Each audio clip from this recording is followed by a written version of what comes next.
suspect all the commissioners have read the thoughtful letters. And I think I will begin by saying that the Department of Health and Human Services is considering making changes to the vaccine injury table, and this is referred to as the Notice of Proposed Rulemaking. According to the National Childhood Vaccine Injury Act of 1986, as amended, the Secretary of the Department of Health and Human Services may not propose a regulation or a revision to the vaccine injury table unless the Secretary has first provided to the Commission a copy of the proposed regulation or revision, requested recommendations and comments from the Commission, and afforded the Commission at least 90 days to make such recommendations. The purpose of our ACCV meeting today is to discuss a draft of NPRM, or Notice of Proposed Rulemaking, which proposes to make changes to the vaccine injury table and to hear comments from the public. I believe there are going to be 17 presentations that have been identified. They will make their presentation in order of their contacting HHS. It will include petitioners, healthcare personnel, vaccine manufacturers, attorneys. The Secretary has not decided whether this notice for proposed rulemaking will be published in the Federal Register. He will consider the comments made during this meeting. If it is published in the Federal Register, the public will have 180 days from the publication date to submit comments on the proposed rule. During the meeting today, we will be hearing comments from the public. Also, as I mentioned, written public comments have been submitted and reviewed by the Commission. These are posted on the ACCV website. ACCV members today are only listening to the public comments, and there will be no comments or responses from the commissioners in regard to presentations. At the end of the public session, the ACCV will discuss the NPRM and may decide to vote and make recommendations to the Secretary. We request that presenters stick to their allotted time. I will give presenters a 1-minute warning when 9 minutes have passed, and then let them know when the 10-minute clock is done. Then I will introduce the next speaker. Since no one from HHS will be discussing the NPRM, we will start with the first presenter. And the first presenter, I believe, will be Ms. Teresa Wrangham, who is the Executive Director of the National Vaccine Information Center. So please begin, Ms. Wrangham. Is my mic on? Teresa, this is Tamara. Before you get started, I just want to state that the written comments have not been posted to the website yet, but we're working on getting the written comments that people submitted to us electronically posted to the website. So I just want to mention that. So I'm sorry, Teresa, you can go ahead. Oh. Yes. Hi, it's Annie. If I can just say, we'll be displaying them in Adobe Connect too. Okay. If you see a written comment or presentation, it'll be on while you're speaking. Okay, and also the commissioners have had an opportunity to read them. Okay, can you all hear me? Yes? Okay, thank you. And thank you for the clarification on the status or comment. I do appreciate that. I would also like to clarify, this is not a presentation. There was not time to put one together given the short notice of that option. This is a public comment. So let me begin by saying I appreciate the opportunity to give a comment. The National Vaccine Information Center's mission is to prevent vaccine injury and death through public education and to defend the informed consent ethic in U.S. vaccine policies and laws. Our co-founders worked with Congress to draft and pass the National Vaccine Injury Compensation Act of 1986. That work by parents of vaccine-injured children resulted in the creation of the VICP and the ongoing vaccine safety research mandate to assure Americans that the safest vaccines were in use should they choose to vaccinate. Our co-founders undertook the arduous task of working with Congress on this federal law by invitation due to our standing as being representatives of the vaccine injured and informed consent movement. Our co-founders came to the table not because they were anti-vaccine, but because they recognized that the regression in health that they had seen in their children post-DPT vaccination was similar to the stories shared by parents in the NBC Emmy Award-winning documentary DPT Vaccine Roulette, which aired in 1982. This documentary interviewed doctors, public health officials, and researchers on both sides of the debate on whether or not the benefits of the vaccine outweighed the risks, and noted that serious vaccine adverse events, including brain damage, have been documented in the medical literature for 40 years. It noted that pertussis had declined significantly prior to the vaccine's introduction, and the likelihood of widespread pertussis vaccine failure would become a reality. However, one of the most stunning admissions made in this documentary is by Dr. John Robbins of the FDA's Bureau of Biologics that licenses vaccines for use in America. After many stories by parents on not being advised of vaccine risks prior to vaccinating their children, Dr. Robbins was asked why, when serious adverse events had been documented for decades, were doctors not advising parents of this vaccine risk?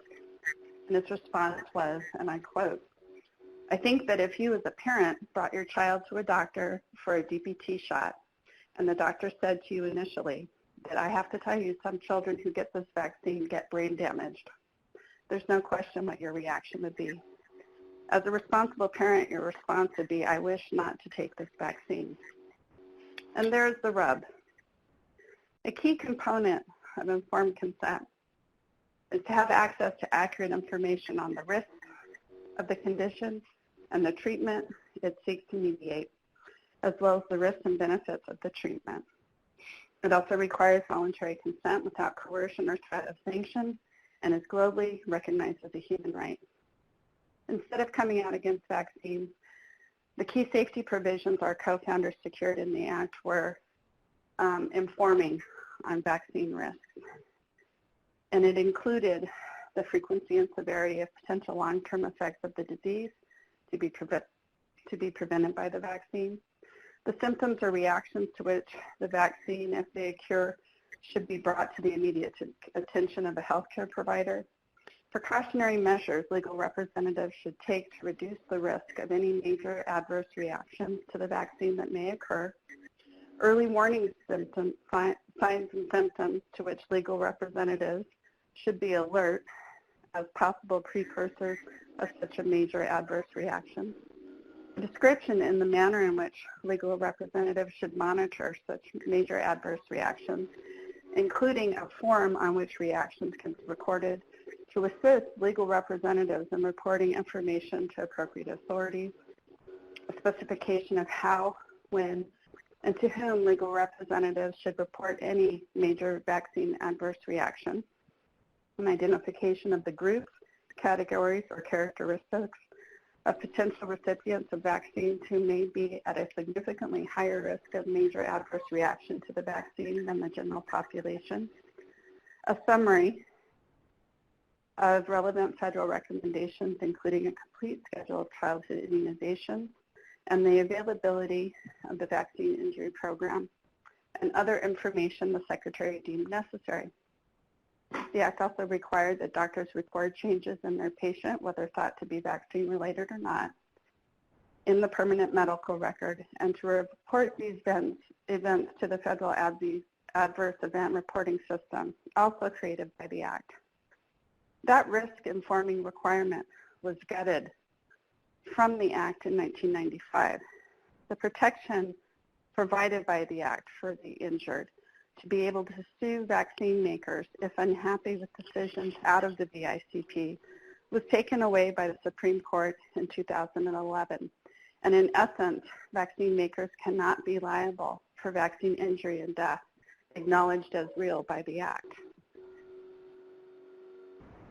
Reports by the Alterum Group over 20 years after the Act's passage indicate that doctors still have an agenda and do not want to discuss vaccine risks with parents, though that same report shows that parents want to know and they would likely still vaccinate their children. In the years since the passage of the Act, the HHS has systematically narrowed the vaccine injury table to the point where it no longer meets the spirit and intent of the law to compensate the vaccine injured expeditiously and generously, and to always give them the benefit of the doubt. DHHS has also failed in their federal duty to make widely known the existence of VAERS and the VICP to the public, which results in underreporting of vaccine adverse events and vaccine injury compensation. Research demonstrating that vaccine reporting could be greatly improved through electronic support for public health remains unpursued, and a missed opportunity to increase VAERS' ability to detect vaccine safety signals.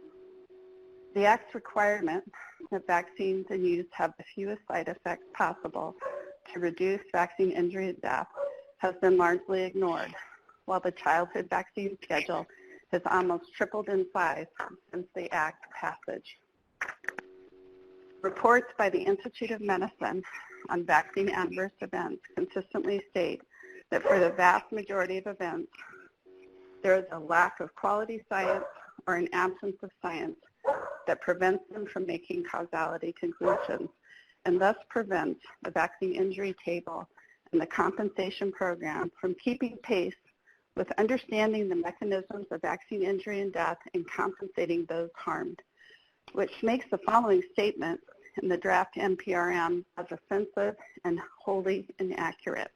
Quote, the proposed rule will also limit the ability of those opposed to vaccinations to misleadingly suggest that vaccines are less safe than they truly are. The inconvenient and inescapable truth is that DHHS has never attempted to implement the intent of this law and acted to close significant vaccine safety research deficits highlighted by the Institute of Medicine reports, and our government lacks the political will to do so. This latest NPRM to remove vaccine injuries from the table is one in a long line of actions by DHHS to get the Act's original spirit and intent of compensating those harmed by vaccines. The mischaracterization of those who voice legitimate vaccine safety concerns as anti-vaccine only serves to increase hostilities, pit parent against parent, and remove informed consent rights to refuse. You have 1 minute left. Thank you. The end goal is that the vaccine injured are acceptable collateral damage for the greater good. I have monitored this advisory committee for 15 years, and this current attempt to narrow the vaccine injury table without a presentation of evidence by DHHS and thoughtful and unhurried discussion by ACCV to remove injuries from the table is unprecedented. The rest of our concerns are highlighted in our written comments that you already have. Thank you for allowing me to make this comment. Thank you, Ms. Rangham, for that prepared presentation. Next, I would like to ask Mr. Mike Milmo from the Law Office of Leah Durant for his presentation.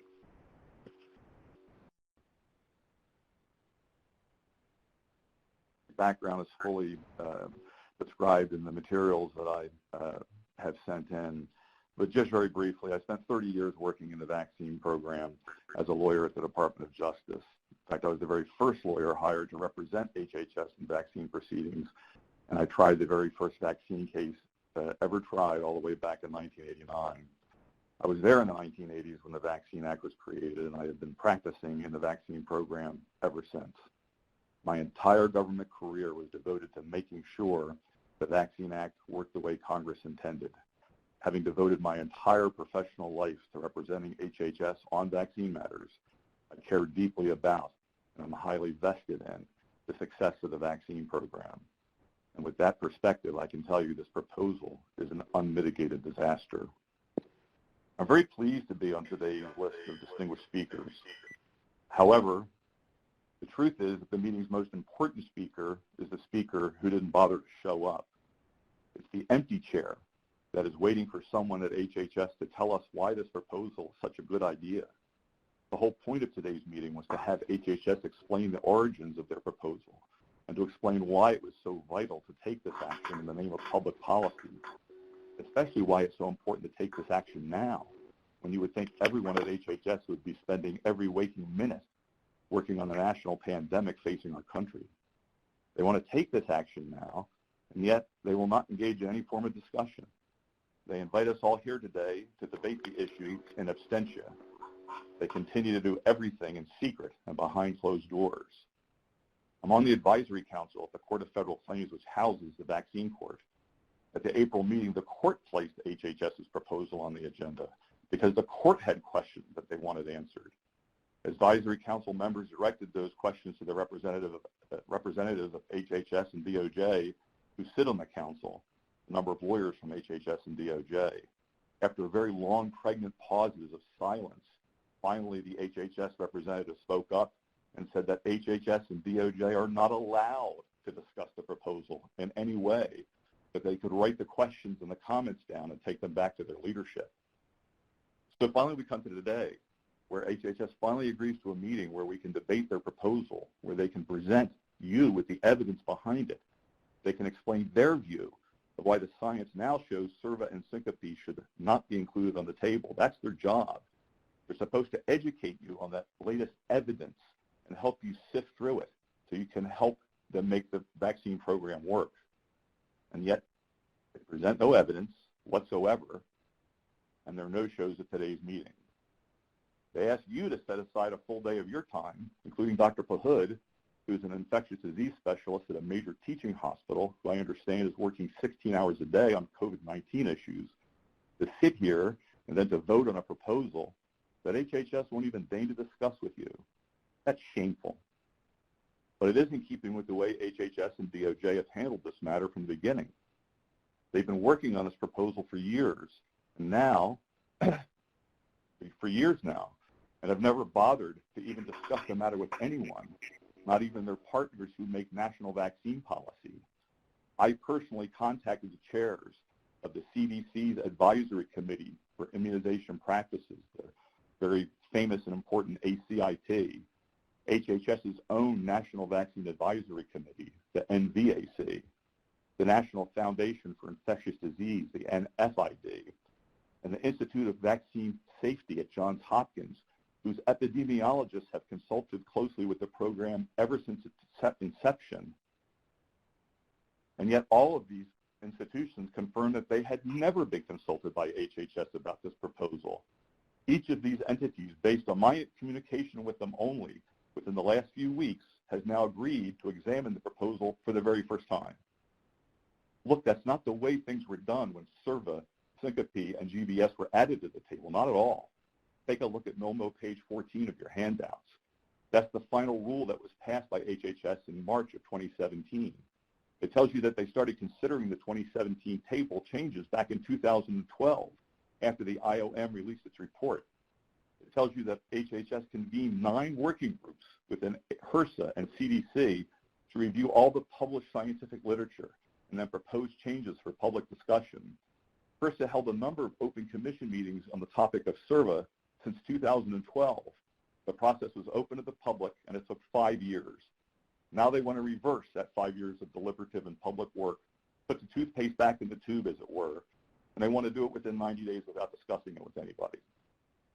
So what does this mean to you as individual commission members? Well, you as commission members have legal and ethical obligations. And we looked at two documents for those legal and ethical obligations. First is the federal statute.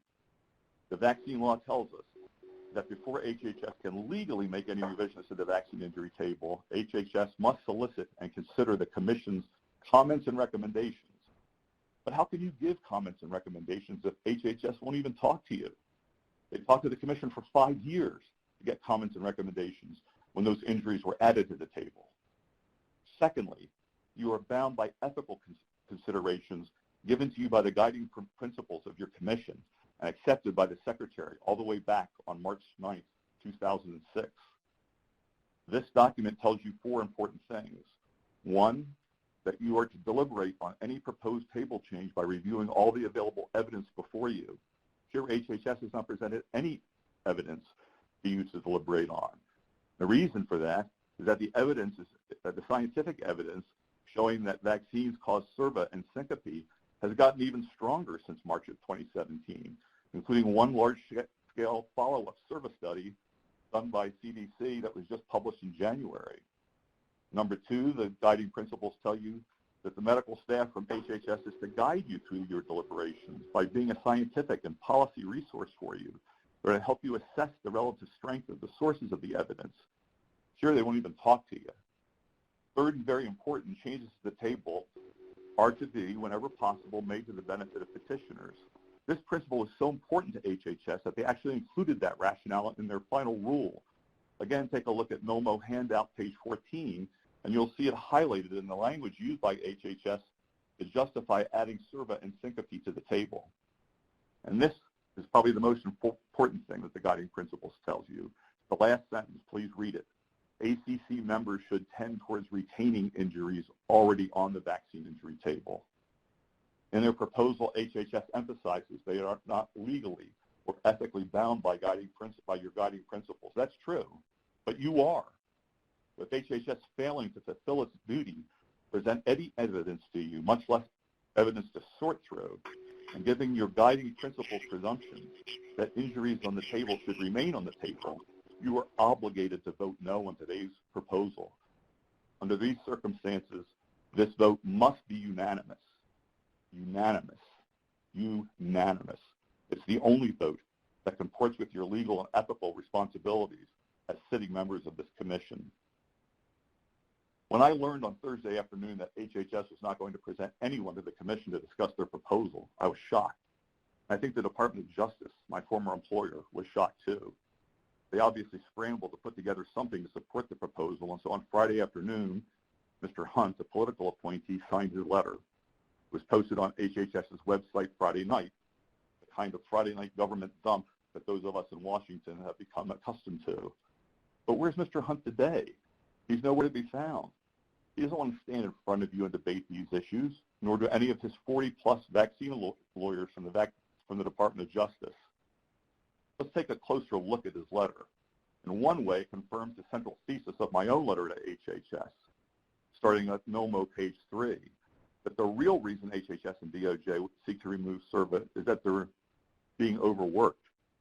The staffing levels, they're swimming in cases.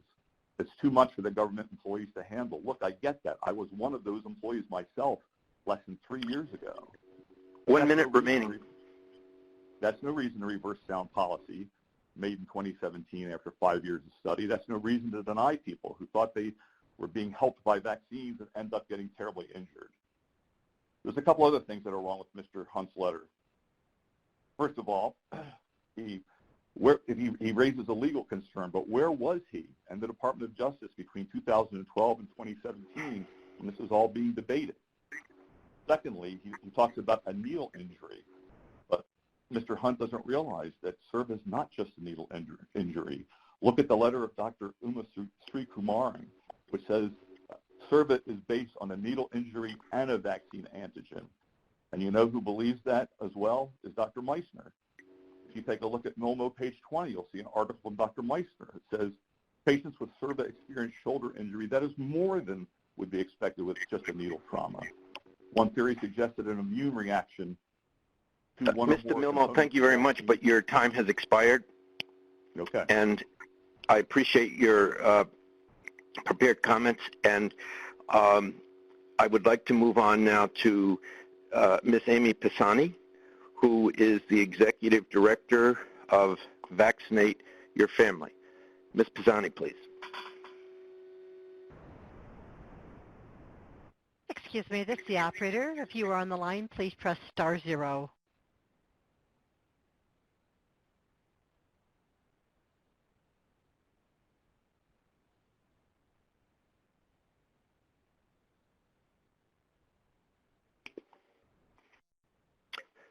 Are you able to make a presentation, Ms. Pisani? Annie, Annie, do you see her listed? I don't see her logged on to Adobe Connect, and I did email her, so. So, Cardi, Okay. we'll move on to the next person. Yep. Mr. Kevin Nicholson, who is Vice President of the National Association of Chain Drugstores, and we'll take you a little bit early if you're prepared. Yes, I'm here. Can you all hear me? Please. Yes, we can. Please proceed. Great, thank you.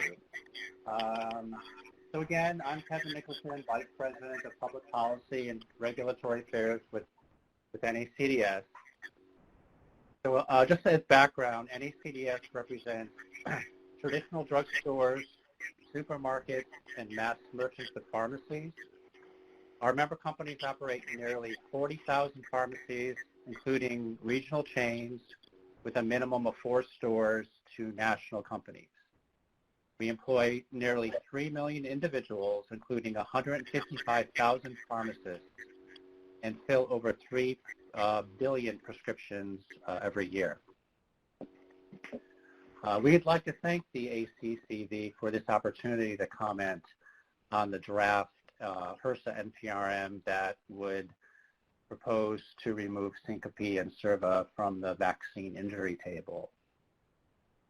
We urge the ACCV to recommend that HRSA not proceed with the NPRM, as the HRSA proposal would likely result in dramatically negative public health consequences by significantly reducing Americans' access to vaccinations. Excuse me. Especially in this time of nationwide pandemic and associated healthcare crisis, we believe it would be unwise to adopt such a health policy change. Ironically, the HRSA proposal would limit access to vaccinations, which are potentially the only preventative treatment that could halt the spread of the coronavirus. And despite modest improvements in the past few years, the adult vaccination rate, we all know, in the U.S. remains below recommended standards. However, retail pharmacy-based administration of vaccines can improve immunization rates by offering expanded hours, convenient locations, and lower costs. As the most accessible and frequently visited member of the healthcare team, pharmacists are very well positioned to continue expanding access to vaccinations in neighborhoods throughout the country. In fact, patients on average visit their local pharmacy 10 times more than any other healthcare provider. And now that pharmacists have been enabled by state laws to provide vaccinations in all 50 states, studies show that Americans are more and more frequently seeking vaccinations at their local pharmacy. I'll just go over a few studies to highlight my point. Studies have shown that an estimated 6.2 million additional flu immunizations and 3.5 million pneumococcal immunizations are attributed to pharmacies every year. In 2018, CDC reported that almost 1/3 of all flu vaccinations were administered at a pharmacy. And a 2019 study found that a community pharmacy vaccination program increased their pertussis vaccination rate an impressive 74%. Finally, a 2018 study found that including pharmacies in addition to other locations for vaccinations could prevent up to 16.5 million influenza cases, prevent almost 146,000 deaths, with an estimated cost savings between $4 and almost $12 billion. Additional studies that have, with respect to pharmacies, have focused on cost savings, and they indicate that the average direct cost paid per adult vaccination was lower in pharmacies than in other settings by between 11 and 26%. For example, with pneumococcal vaccinations, the average cost per location were $66 at a physician's office, over $72 in other medical settings, versus approximately $55 at a retail pharmacy. So I hope was able to demonstrate in this short time that pharmacists providing immunizations can markedly improve vaccination coverage. Pharmacies and pharmacists have been found to be highly convenient and cost-effective healthcare settings for patients seeking immunization services. Should HRSA move forward with proposing this rule, we fear the outcome may ultimately cripple our nation's vaccine provider infrastructure by exposing healthcare providers, including pharmacists, to billions of dollars in lawsuits. If the proposed changes are approved, it is highly likely the cost of malpractice insurance will skyrocket, strongly discouraging pharmacies and pharmacists from continuing to provide robust vaccine services. At this time of national pandemic, we urge HRSA to implement policies that encourage vaccination by making vaccination services more readily available to Americans, such as at our nation's approximately 60,000 pharmacies. And I'd like to touch on also on an implication that the HRSA made in the NPRM, that the NPRM is needed because the present system, under the present system, vaccine administrators, such as doctors, nurses, and pharmacists, have no incentive to properly administer vaccines because they know they are protected by the compensation program. Well, we can assure HRSA that healthcare providers, including pharmacists, are highly trained, skilled professionals that seek to provide high-quality care to their patients and are not likely to be reckless or negligent in the care they provide because of their knowledge of liability protection. HRSA's logic seems to imply that medical malpractice insurance should be abolished to incentivize doctors not to be intentionally neglectful in the care they provide. Frankly, we find this implication to be uninformed about the ethical duties of healthcare providers. In the NPRM, HRSA expresses concern about limited funding, compensation funding available to pay all legitimate claims. Rather than depriving patients that have suffered syncope and SIRVA of their rightful opportunity for compensation under the Act, we would suggest that ACCV recommend that HRSA explore other potential solutions, including perhaps looking at increasing funding or reviewing claims in general. So in conclusion, we urge the ACCV to carefully consider all our concerns and all the concerns you hear today and reject this proposal to remove SIRVA and syncope from the table. Thank you. Thank you, Mr. Nicholson, for that very thoughtful presentation. Let me go back. Is Amy Pisani on the call? I am on the call. Can you hear me? Yes, we can. And if you're ready to go, why don't you begin, please? Thank you so much. I was on. I'm not sure what happened there. I appreciate your time. So my name is Amy Pisani, and I have served as the Executive Director of Vaccinate Your Family since 1998. Vaccinate Your Family was originally founded in 1991 as Every Child by Two by former First Lady Rosalind Carter and former First Lady of Arkansas Betty Bumpers. Our mission expanded in 2015 to include efforts to protect people of all ages from vaccine-preventable diseases, and thus our name was changed to Vaccinate Your Family at that time. So for nearly 3 decades, our organization, our board members, and our partners in public health have developed many successful strategies to ensure that every individual in our nation is protected from deadly infectious diseases. And since our organization's inception, we've partnered with federal agencies, and that includes the Centers for Disease Control and Prevention, Department of Health and Human Services, CMS, the Bureau of Primary Health Care, and the WIC program of the U.S. Department of Agriculture. And that's all in order to fulfill our mission of ensuring that no one has to suffer from unnecessary deaths from vaccine-preventable diseases. And so from 2011 to 2015, I actually served as a member of the National Vaccine Advisory Committee, and several of our board members have also done so. Our current chair also recently served on the committee, and since 1998, Walter Ornstein was the chair of the committee. He also served on the committee, and several of our other board members, including our founder, Betty Bumpers. The vaccines are one of the most important tools we have to keep families and communities protected against highly contagious diseases.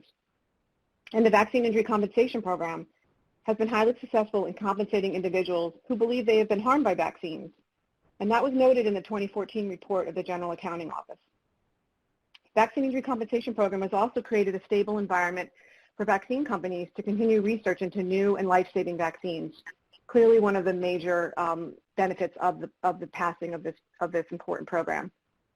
And so since it was passed, we've seen important innovations in vaccine development, and that includes vaccines to protect against meningitis, hepatitis A and B, rotavirus, pneumonia, and human papillomavirus, the virus that causes cervical cancer. The protections offered under VICP have clearly benefited the general public.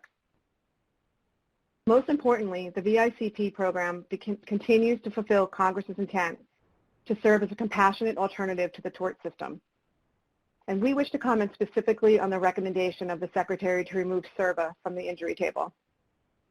This is a difficult issue, and it's unlike any other vaccine-related injuries ACCV has had to deal with before.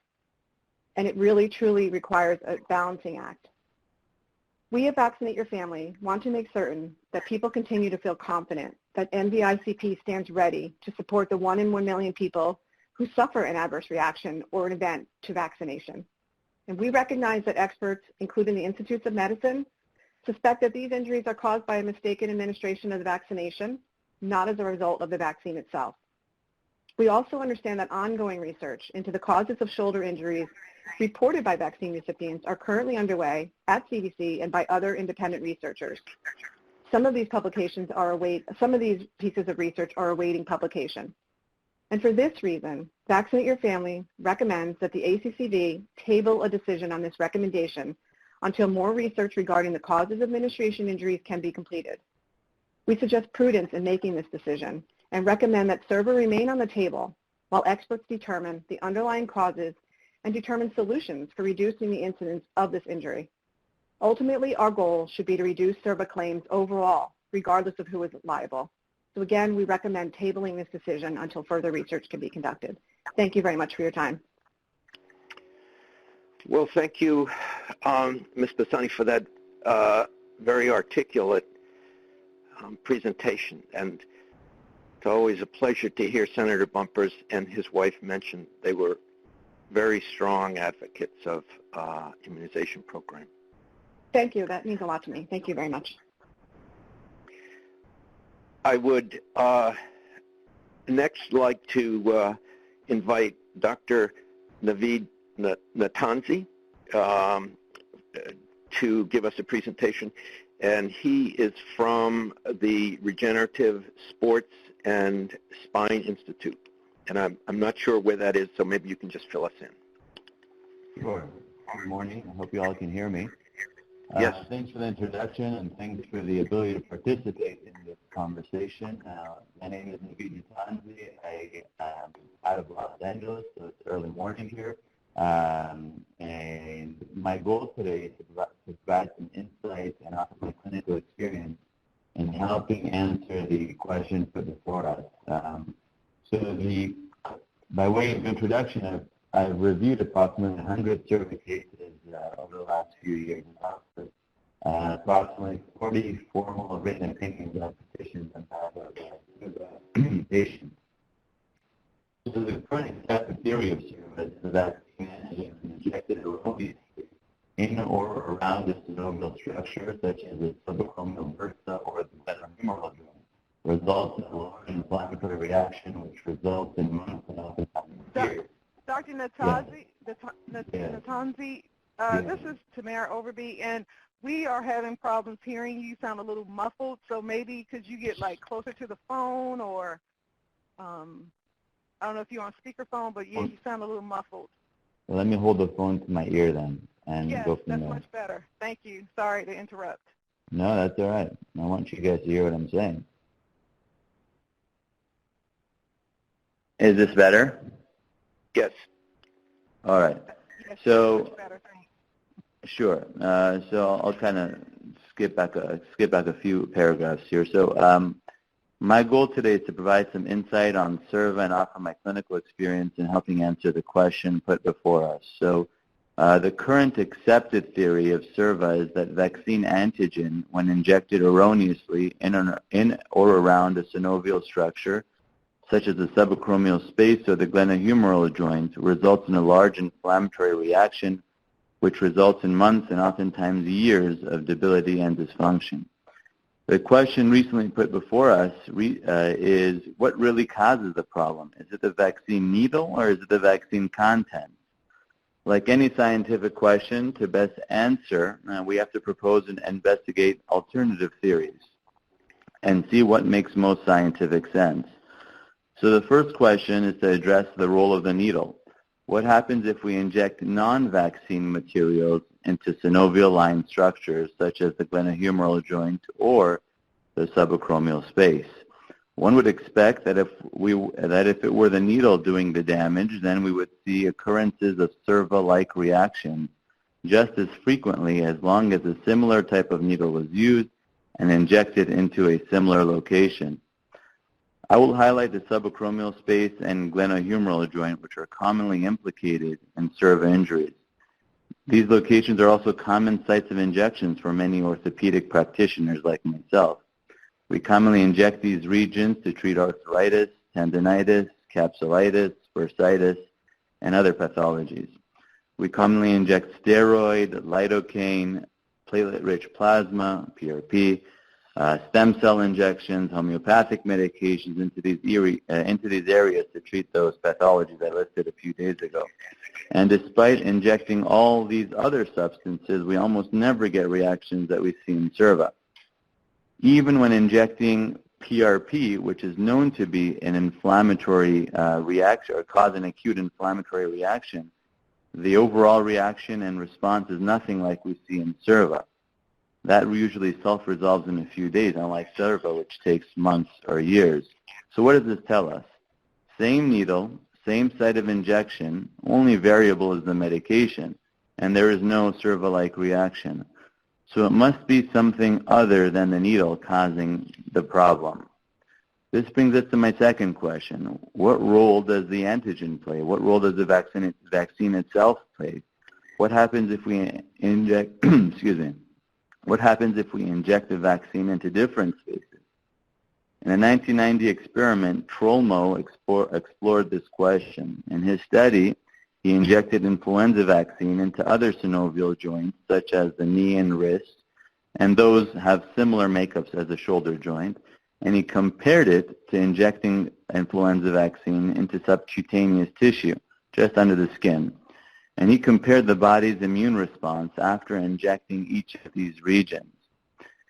In summary, his findings demonstrated that injecting into a joint resulted in significantly higher immune reactions. This tells us that the vaccine antigen, when injected into a synovial-lined space, whether it's a joint or bursa, causes a large inflammatory reaction almost identical to what we expect and see in SERVA cases. This also confirms that the needle has likely very little in the development of pathology. In other words, if there was a way to place vaccine antigen into the subacromial space or glenohumeral joint without a needle, it's very likely to see a SIRVA reaction occur as well. In summary, I believe that the needle may cause some of the acute pain we see in SIRVA patients, but the breadth of the pathology, the protracted course of pain and dysfunction and inflammation is almost certainly not caused by the needle, but rather by the reaction to the antigen. Next, I want to shift attention to the clinical aspect of this issue. I always make an effort when possible to examine or speak to the SIRVA patients I write a report on behalf of. These patients undergo a lot. These are previously healthy women who have to purchase all new bra sets that close from the front, for example, or these are men who are avid tennis or bowling players who have to give up their sport for years at a time when undergoing treatment for SIRVA. The recent International Orthopedic Society physician states that shoulder pain post-vaccination is a mere coincidence and that symptoms would develop even without a vaccine, and that it's just chance to place these symptoms together. I respectfully disagree. Seeing dozens of these patients go from 100 to 0 for months and years at a time immediately following vaccination, I don't see it as coincidence or chance. In closing, it's important to understand that every medical procedure, and a vaccine is very much a medical procedure, carries unfortunate, albeit rare, potential consequences. SIRVA is exactly that, a rare complication caused by a vaccine deposited in the wrong place. I strongly believe we should shift focus and energy towards more of a solution. I believe that comes by further training of doctors, nurses, PAs, pharmacists, MAs, all while understanding that rare complications will inevitably happen. More simply, our goal should be to educate and limit the occurrences as opposed to shifting blame. I appreciate the opportunity to partake in this discussion, and should there be any further questions, I'll be happy to answer them via email. Thank you, Dr. Natanzi. I'd like to move next to a presentation by Dr. Marco Bodor from the Interventional Spine and Sports Medicine Practice Institute. Dr. Bodor, are you available? If you are on the line, please press *0. Again, please press *0, and I will open up your line.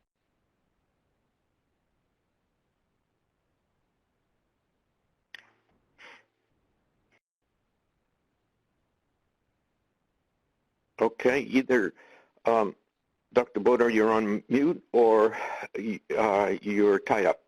So we'll come back to you, and let us move ahead to Ms.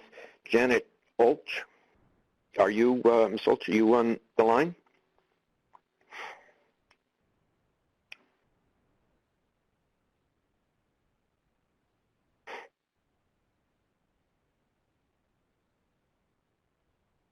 Do we know if she has logged in yet? Annie, do you see either Dr. Bodor or Ms. Olch? Dr. Bodor is in Adobe Connect, but I do not see Ms. Olch in there. Okay, so I guess we will move on to, Yeah, and let me say, Dr. Bodor, please call in so that you can give your presentation next, if you can hear me. And we will next hear from Mr. John Murphy, Deputy General Counsel and Vice President of Legal BIO. Mr. Murphy. Very much for the opportunity to present today. Let me give you just a little bit of background on BIO. BIO is the largest trade association representing biotechnology companies in the world. Our members are involved in the research and development of innovative healthcare, agricultural, industrial, and environmental biotechnology products.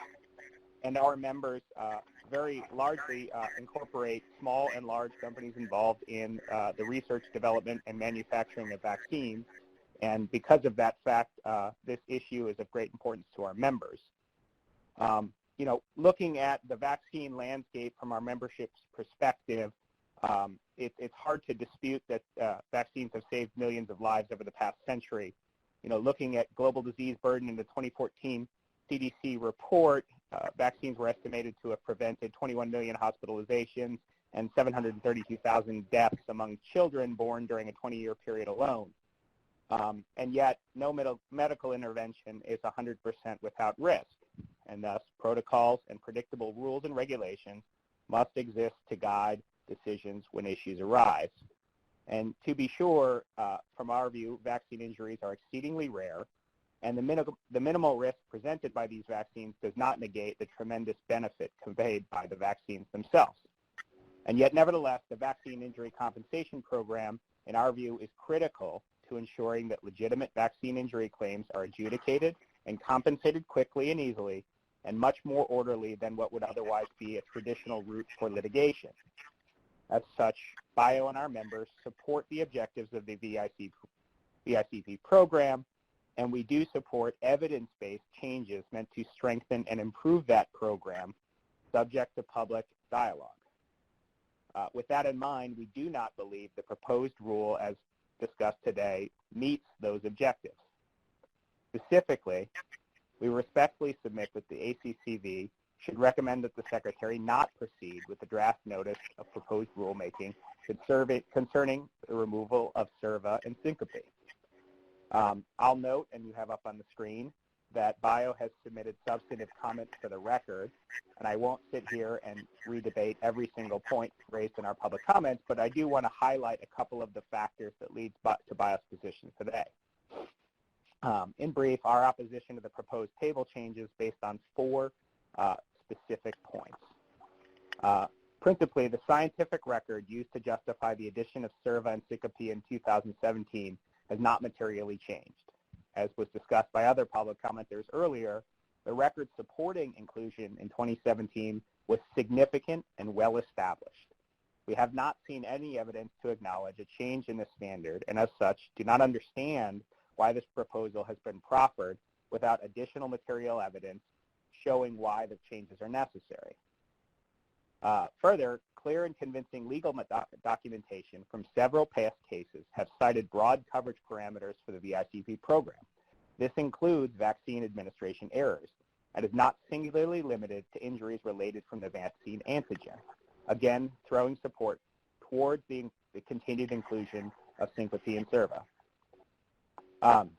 We view that, again, as consistent with the program's purposes of creating a simplified means of recovery for those injured by the administration of vaccines and providing liability protection for the overall program to support a robust vaccination paradigm in the United States.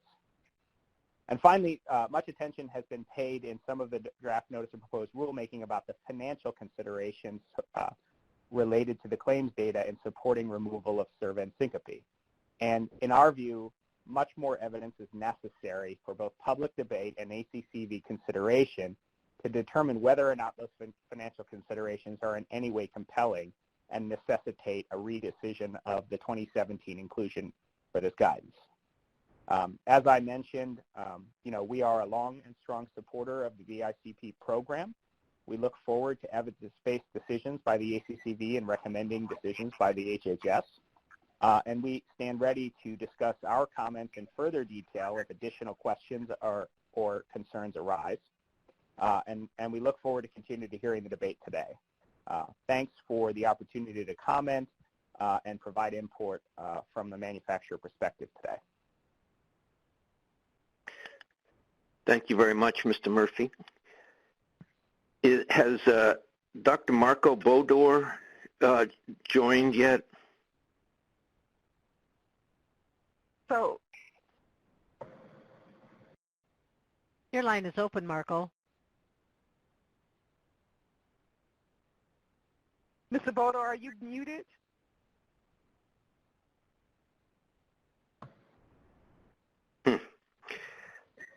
Because Cody, we're showing that his line is open and that he's on Adobe, but for some reason, I don't know why we can't hear him. But I guess Okay. until this is figured out, we'll move on. Thank you. Okay. Is Miss Janet Oldshine? If you are on the line, please press *0, Janet, if you are on the line.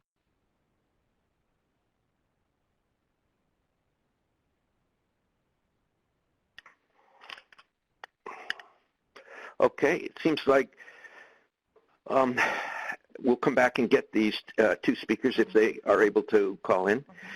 Yes. Oh, who's that? Marco Boder. This is Marco Boder. Thank you. Okay. Yes, we do hear you, Dr. Boder. Yes. Hello. Good morning. My name is Marco Boder, MD. I'm California.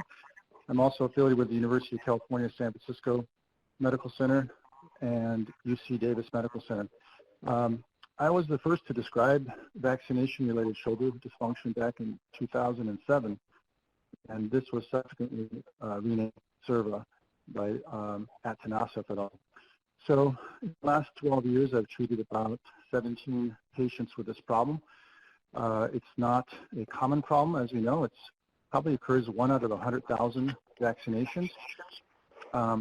We think there are 3 things that need to be present for this to occur. Number 1, the needle has to go too high, that meaning in the upper part of the deltoid, and it has to over-penetrate the deltoid and get into the rotator cuff or the capsule of the joint or the bursa or even the bone. The second thing is there has to be a vaccine. If you just inject saline or lidocaine or something else, it's not going to create that reaction as far as we know. And the third thing is that there may be a genetic or previous environmental exposure that might predispose someone to get this. And we know that with COVID, for instance, not everybody has a cytokine storm. And why it happens in maybe 1 out of 100 people that get COVID that go on to have this, it's an idiosyncratic reaction, maybe possibly genetic or environmental. So I think there are 3 things. So that's why the problem is not very common. It's 1 out of 100,000 times. Yet we know that in people who do get it, they can go on to have chronic pain and have trouble. So I have some very good news to report, and that is that, first of all, we know more about this than we knew about it 5 years ago or even 3 years ago. When I first described it, it was accepted by the Institute of Medicine as a bursitis, but we have evidence from MRIs that it's not just a bursitis. It also can involve the bone, it can involve the rotator cuff, it can involve a whole number of structures there. So it really depends on how deep the needle goes, and more than likely, usually it hits the bone. I originally thought it was just going to go in the bursa. The bursa is only 1 millimeter thick, so I mean the chances of a needle going right in the bursa, which is 1 millimeter, is low compared to just going all the way through and hitting the bone. And in many people, the bone is only less than an inch below the skin. And it can be even someone who's 200 pounds, a man that can be very close to the skin. So the good news that I have is that in the last 6 months, I've been able to cure a number of patients with chronic pain. And this is using a method where we identified the location where the vaccine probably was deposited. The most common location are the teres minor and infraspinatus tendons. These are the tendons that lie directly under the deltoid muscle when your arm is held at the side. And so we were able to go into that side of the tendon and aspirate. We don't know what we're aspirating. We can't actually see whether there's vaccine there because the vaccine is invisible. We do have the fluid specimens, so if there is a way that I can test for the vaccine, I might be able to find that. But basically, this is a technique where a lot of fluid goes in. It's an ultrasonic technique. It was developed for removing cataracts, and we were able to go into that part of the tendon where the patients were having a lot of pain and aspirate. And all 5 of the patients that I treated, they had a very rapid improvement. So certainly this could be thought to be a placebo, but we've looked at all the literature on placebo effects in orthopedics, and usually there's maybe a 30 to 40% improvement, And in these cases, we had a 90% improvement within a week or two. And this is after the patients have had problems for 2 years. So the bottom line is that we are learning a lot more about this problem. It's not common, but it's a real problem.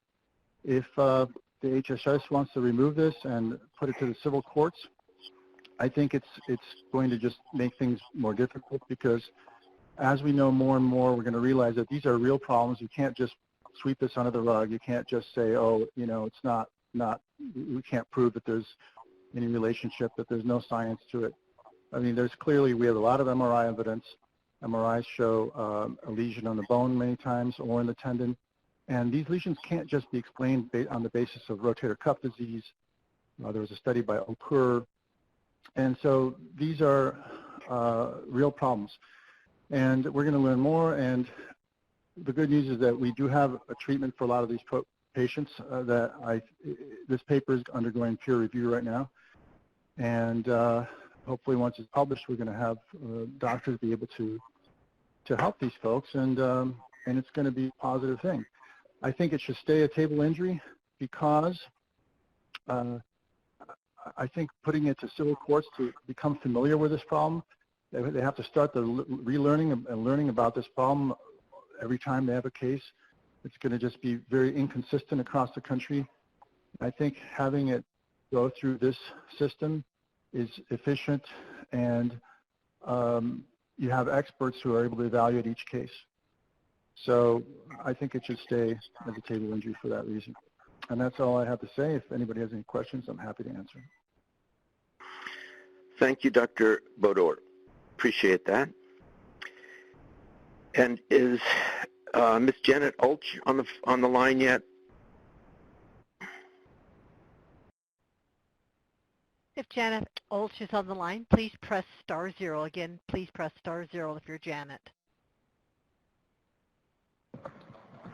Hi, Cody. It's Annie. I actually just got an email from Ms. Ulch saying that she's not going to be able to join. Okay, that's fine. So we can move on. Okay. Annie, I'm sorry, Cody, before you go on, Annie, Ms. Steckler is not going to make a public written comment. She sent the written comment, right, instead of a public comment? Correct. Yes, okay. ma'am.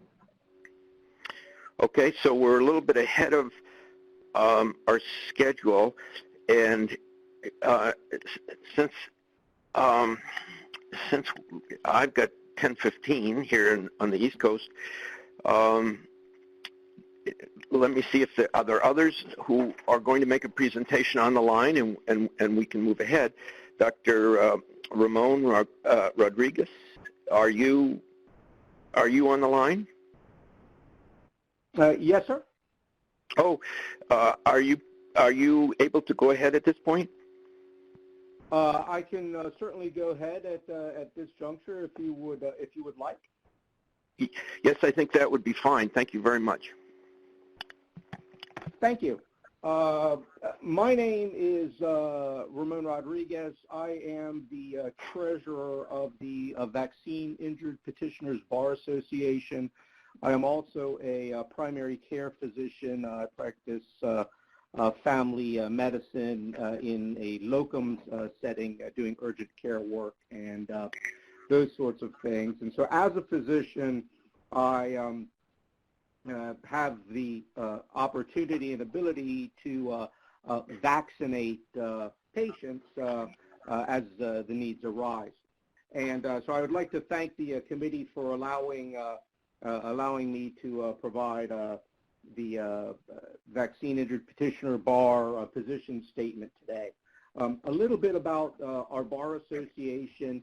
It was established in 2010, and it consists of attorneys who practice either exclusively or in great part under the National Vaccine Injury Compensation Program, and clearly representing vaccine-injured petitioners or individuals, adults and children, in the vaccine program.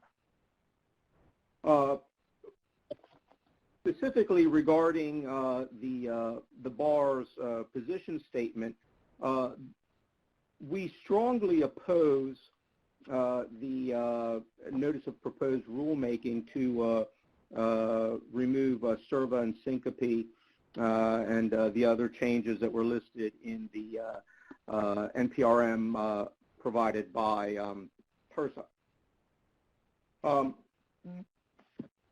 I will specifically address a number of points and try not to repeat what the other public commentators have already provided, just highlighting specific issues relating to the notice of proposed rulemaking.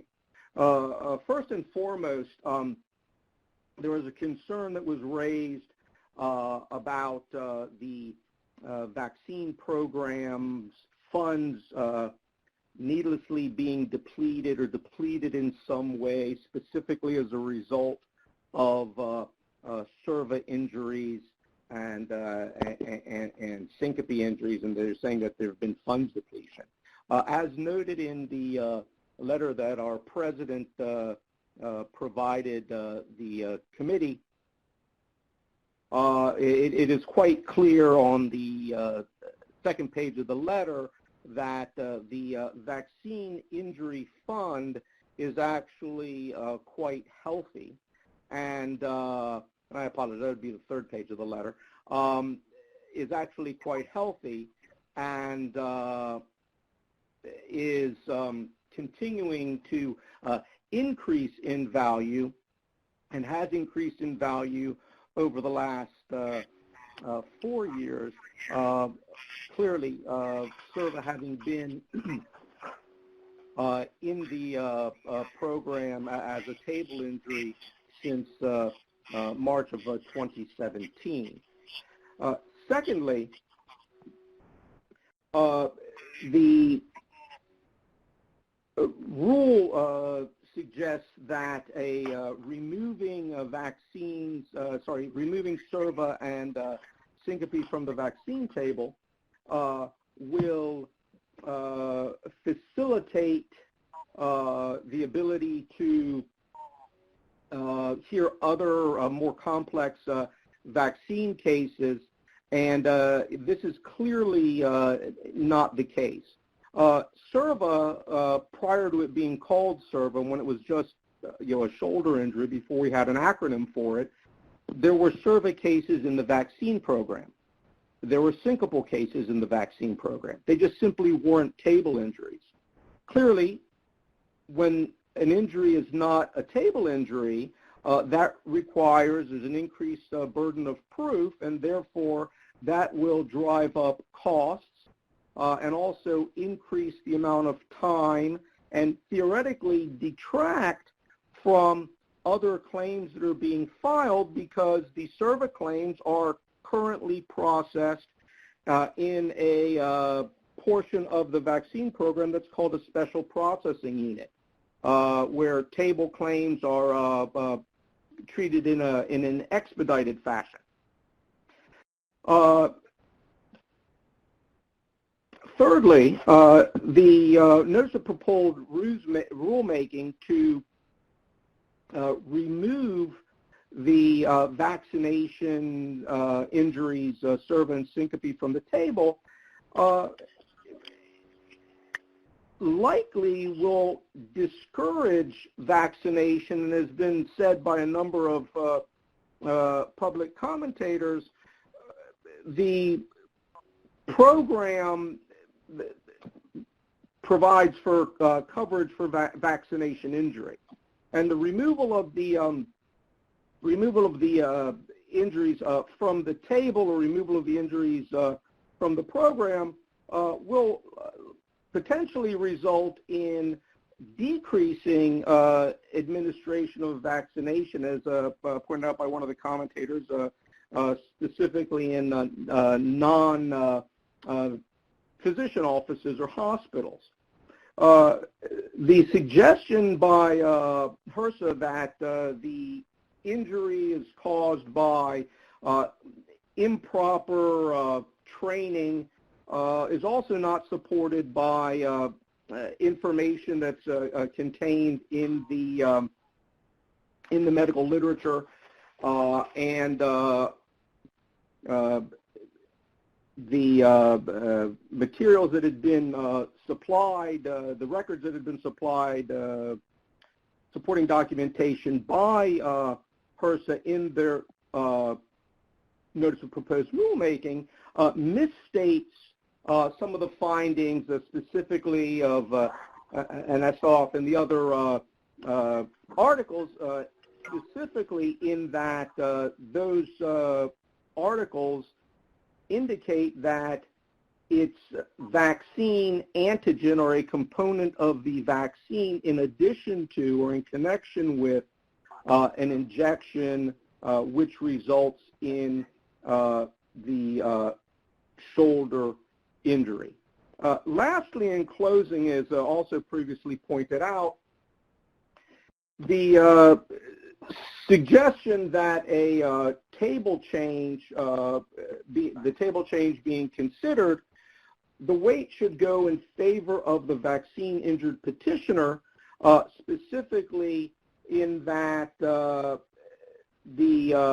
vaccine injury should preclude the Secretary of Health and Human Services from making that table change. In closing, the committee should not recommend the changes that have been proposed by the HRSA with respect to the vaccine injury table. I'm happy to respond to any questions, and you can feel free to email me. Thank you. Thank you, Dr. Rodriguez, for that thoughtful presentation. And let me, shall we continue to move on tomorrow? Sure, we can do that. Yep. Is Miss Amy Jordan on the line? Yes, I'm on the line. Are you prepared to go ahead at this point? Yes, I am. Okay. Well, please introduce yourself, and we look forward to hearing from you. Thank you very much for the opportunity to address the committee during this discussion of removing CERVA from the vaccine injury table. I did prepare PowerPoint presentations, so what I have here are slides, and I hope you can follow along through the slides on the Adobe Connect. Yes, I got we see them. CERVA, perfect. I got CERVA from a flu shot in December 2017, and a few months later, when I was still experiencing a great deal of pain and distress over it, I had all this extra downtime because I normally would have been out rock climbing probably, and I took that time and I started a website whose primary function is a survey where I hope to gather more information and periodically present the results in the hopes of helping out other CERVA patients like myself. I plan to talk just a little bit about my own case and my experience, and then present what I think are some relevant CERVA survey results to the issue that's on the table. And at the end, I'll wrap back around to why I feel so strongly that CERVA still belongs on that table. Okay, so thanks for being on the slide here. I said I would quickly tell you about my case before moving from the personal to the aggregate of the survey results. In my case, of course, the shot was too high, probably angled to the back. I had an MRI at 1 month, and my orthopedist said, well, I've seen this before. I think you'll be better within 3 months. But by 3 months, the pain ramped up significantly, and I had been taking more than over-the-counter doses of naproxen for months straight. And I was tired about worrying about so much NSAIDs, and the pain was pretty much constant. It was so bad that at work I'd be at my desk and I'd be distracted by it. Any sudden movement of my arm was very painful. So by 6 months, I had another MRI done, and it showed pretty much the classic signs of bone lesions, so common to CERVA cases. By then, I had also seen Dr. Boder, who had used ultrasound and had made the first real recognition of the bone defect and damage to the teres minor. At that point, I was so desperate for help that I actually flew across the country to see Dr. Boder because I was having trouble finding doctors who were familiar with it in my area. And it was really at the peak of my most severe constant pain. And I'm very grateful to all of the doctors who helped me at that time.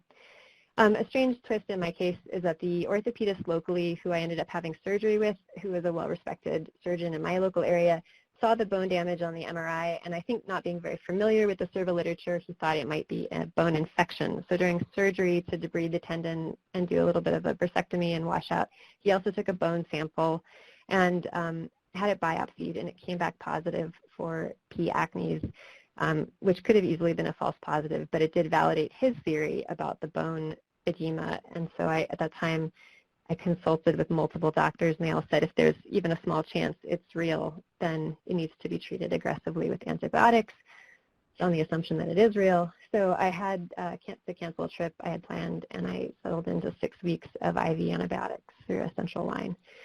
In the end, I have had multiple rounds of physical therapy.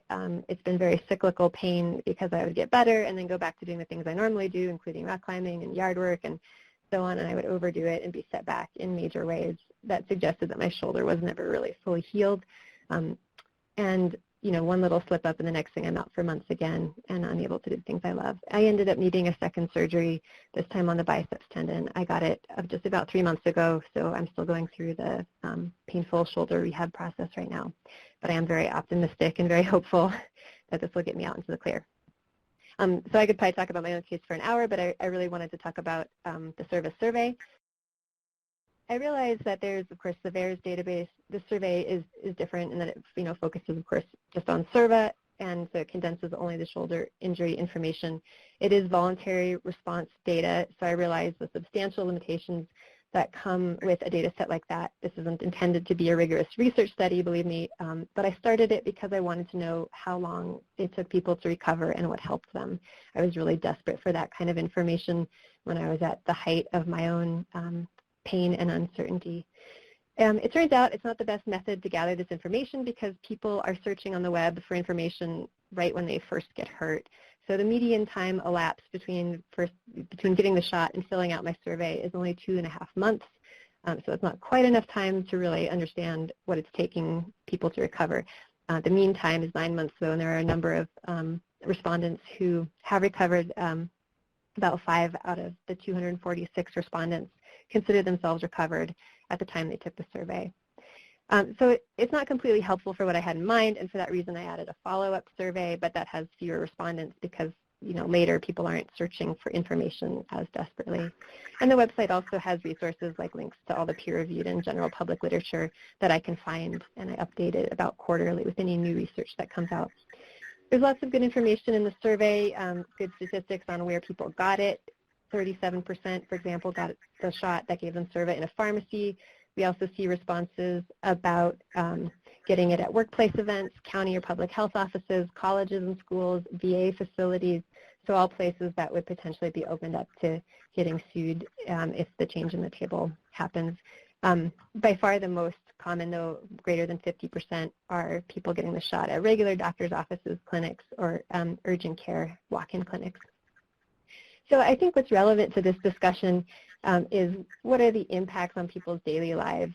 Where do people turn for help, and who's there to help them, and do people believe them? So the key things, thank you for the slides, by the way, you're doing a great job. Thank you. So the key factors that respondents mention is pain, and severe pain is the #1 symptom. The chart is showing the average response. People enter 0 to 5 or not applicable, which is counted as 0, and people's pain during movement is very sharp, very severe. That's certainly my experience as well. And for some people, about 88%, the pain is also constant at some level from mild to severe. Of course, as you all know, some people develop frozen shoulder. Most people mention that their sleep is impacted. They have an inability to perform functions at their work. And there is often a significant financial burden depending on people's insurance and how good it is or whether it covers these things. The one thing that almost everyone mentions, nearly 100%, is not being believed. People get told, I have never heard of the flu shot causing damage like this. And it's really adding insult to injury, which is sort of the theme of my presentation. It causes intense distress to nearly everyone who gets SERVA. To be told at one time or another from a nurse, a primary care doctor, urgent care doctor, someone that you turn to and trust, even from orthopedists or PTs, that this isn't even possible. I know the subject of this meeting isn't SERVA awareness in the medical community, but I bring it up here as a real primary factor in the despair that this injury causes. You know, and really bad shoulder injuries like SERVA are nothing to scoff at. So moving on to the next slide. Some of the things that the survey respondents mentioned that they are unable to do, driving is almost always mentioned, that, you know, the 10 and 2 position on the wheel is painful. They can't turn the wheel. Dressing is very commonly a difficulty. Someone mentioned earlier women having to get new bras. That is absolutely a thing for those of us who are women and who get this. Putting on or taking off a bra is extremely difficult, but also reaching behind to put your arm into a jacket sleeve is very commonly mentioned. All aspects of grooming are difficult, washing your hair, putting it up into a ponytail. Of course, any chores that involve you know, strenuous activities with the arm, even just regular daily life things. And then sleep is also, again, extremely commonly mentioned. On the next slide, I ask about what activities people are unable to do. And you know, people mention everything that they love to do that they can't anymore, everything from playing musical instruments to making art to doing their sports. Basically anything involving both arms is out. So this is just a long list of things people have mentioned along with some quotes from the survey. And you know, making art and music is really a deep joy for those who do it, and for a lot of us, our sports are where we connect to that kind of flow state and joy and endorphin rush. And for me, it's climbing, and I really don't get that from anything anywhere else. So for the last couple of years, not being able to do it has been really, really difficult. I realize how trivial that sounds, especially right now, to talk about not being able to do something like a sport, but it is really therapy, and all of these things are for other people. You know, I hope even if the climbing example doesn't resonate, maybe there's something on this list that you recognize that you would be devastated to lose the ability to do. Competitive archery, fly fishing. Sorry, 1 minute. I just want to let you know 1 minute is left. Thank you. And playing with the kids, I mean, that's really elemental. But it gets even worse than that. On the next slide, also people lose the ability to do their jobs. So I have respondents in the survey who are, you know, barbers, hairdressers, carpenters. Even typing and mousing is really difficult for many of us. So not being able to do our jobs, people say in the survey, going to my job hurts my shoulder, but I just bear it. So that leads into the stress and anxiety component of this injury on this next slide here. Yeah, mental well-being. About 71% of respondents indicate mild to severe mental distress of some kind. So that brings me to the final slide and the theme of this presentation, which is adding insult to injury. You know, the worst thing about it is we're just trying to do the right thing by getting vaccinated to protect our communities. I'm very pro-vaccine, and I don't want to contribute to increasing any vaccine hesitancy. 75% of us in the survey got it from flu vaccines, which for many of us are completely voluntary. You know, in terms of adding insult to injury, there's disbelief from the medical community. I apologize for interrupting, but your 10 minutes is up. No problem. Thank you.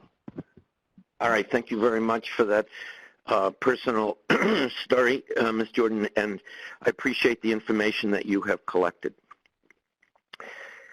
Next is Mr. David Smith. Are you on the line, Mr. Smith? Yes, I am. Okay. Are you prepared to go ahead at this point? Yes, I can. All right. Please introduce yourself and present. Hi, my name is David Smith. I'm a current SERVA petitioner. I'd like to say thank you for the opportunity to offer comments today on my experience living with SERVA. My wife has a rare cancer and had to have her spleen removed, so her oncologist stated that everyone who lives with her has to get a flu shot every year. So October 16, 2018, my wife and I went to get flu shots. Her injection went well. She said she didn't even feel it. I noticed that my injection was given unusually high on my left arm.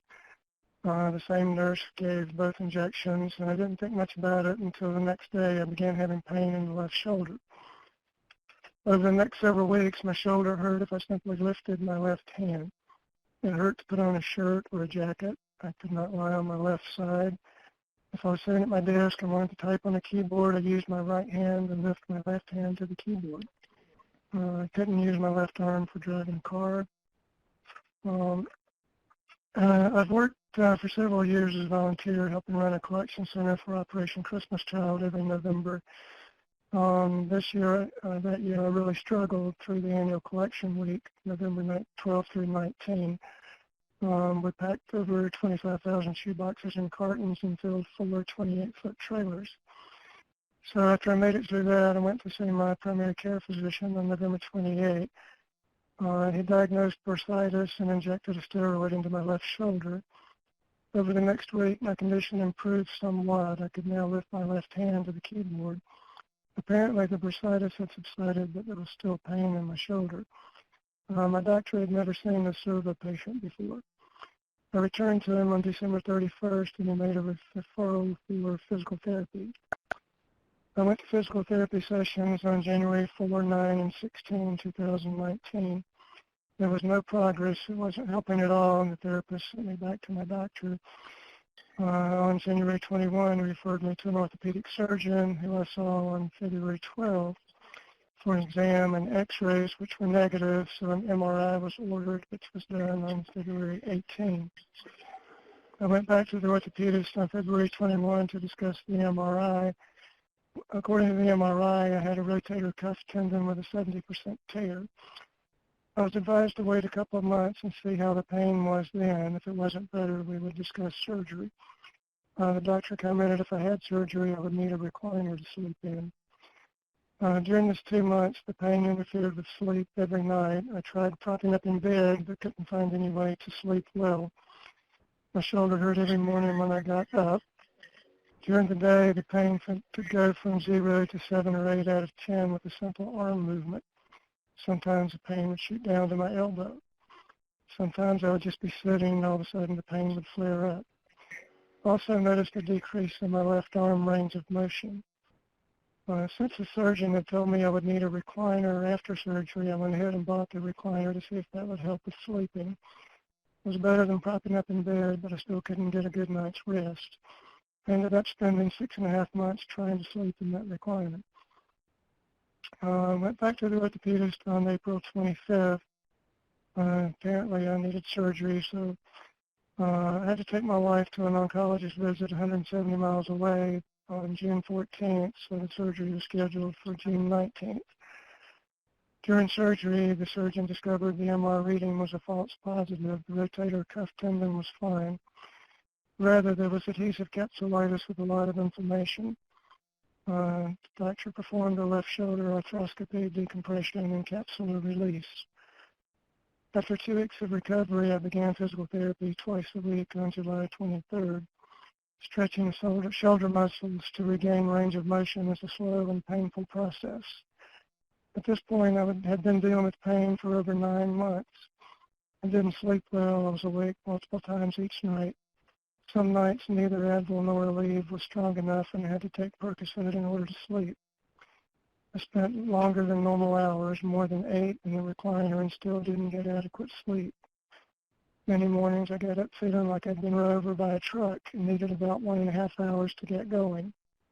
Many days I felt like a zombie, unable to focus or concentrate. According to my wife, for whom I'm a caregiver, I was grouchy and not nice. I couldn't lie flat very long. I couldn't lie on my left side. If I tried to lie on my right side, I couldn't find a way to support my left arm to avoid pain. If I tried to lie on my back, the pressure on my left shoulder blade caused pain. In addition to all these other miserable aspects, spending night after night in a recliner, I missed 6.5 months in bed with my wife. It was also very frustrating to try and have friends over for dinner and then have to cancel when the day arrived because I felt too bad. Another frustration was travel. We had grandchildren 750 miles away, but had been unable to go due to sleep issues and luggage handling issues at airports. Another frustration is not being able to do home and auto maintenance I would normally do due to weight restrictions and range of motion limitation. About August 15, 2019, I began having days I felt more rested in spite of being awake multiple times during the night. Pain was slowly decreasing, but there were no pain-free days or nights. There were days like August 23rd that my shoulder hurt all day. In the midst of all this, I felt like I was falling apart. I had a bunch of things going on. It seemed like all the areas where I'd had problems over the years were suddenly flaring up.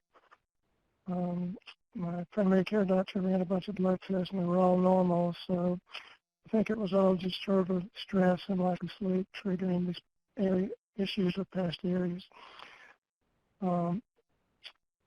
Ended up with 27 physical therapy visits, which ended on October 21, 2019.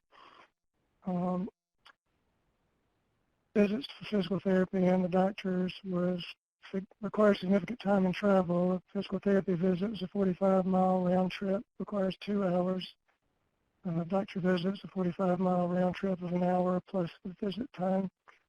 An orthopedic visit was a 30-mile round trip, which is 40 minutes plus visit time. When the surgeon released me, his comments were, I think you will always have a little bit of stiffness and weakness in the shoulder as a result of the shoulder injury.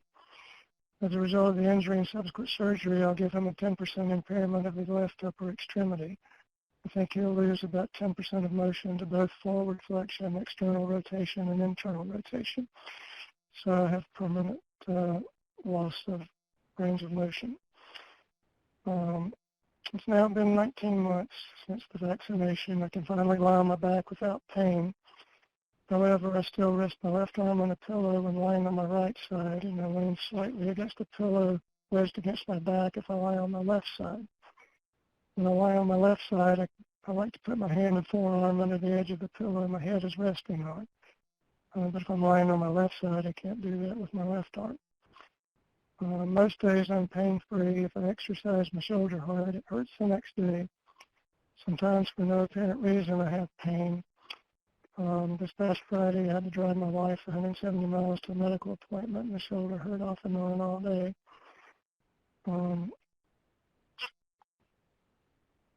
During all this that I'm going through with SERVA, my wife's indolent cancer was transforming into a more serious aggressive cancer, so that meant she needed my help more and more.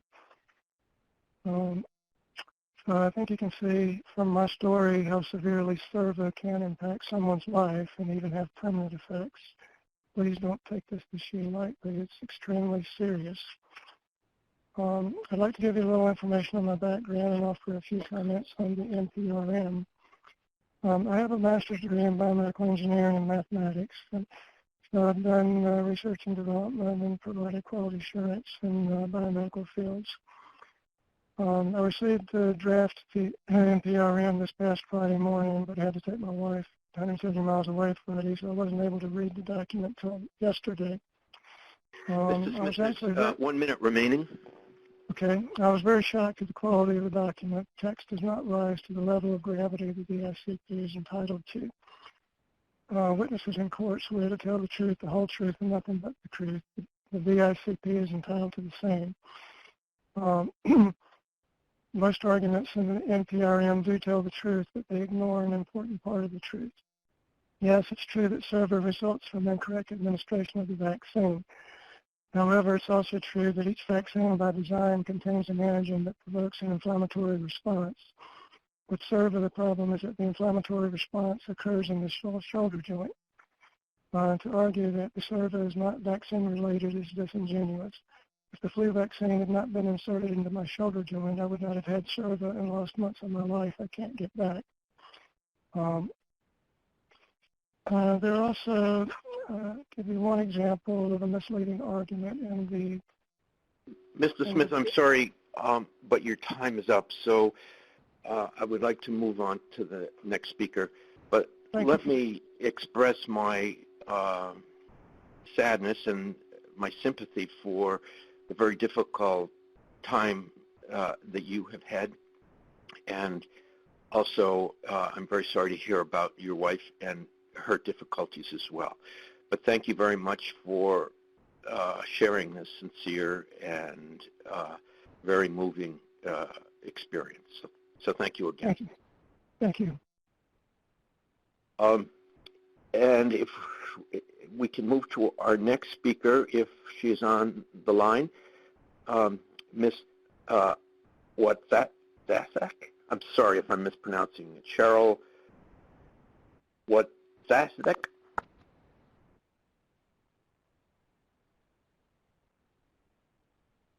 Are you on the line? I do apologize. She just disconnected her line. Oh, okay. Why don't we move on to a next speaker and we can come back? Is Dr. Uma Shrikumaran on the line? Dr. Uma, if you are on the line, please press *0. Again, if you are on the line, please press *0.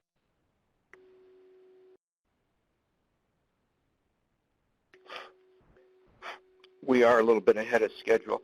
Let's see if Mr. Scott Everhart is on the line.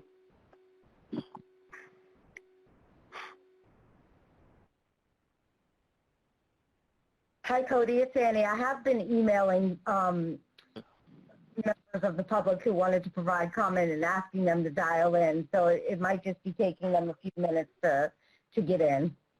Okay, thanks. Hi, this Thanks, is Annie. Srikumaran. I'm sorry, who was that?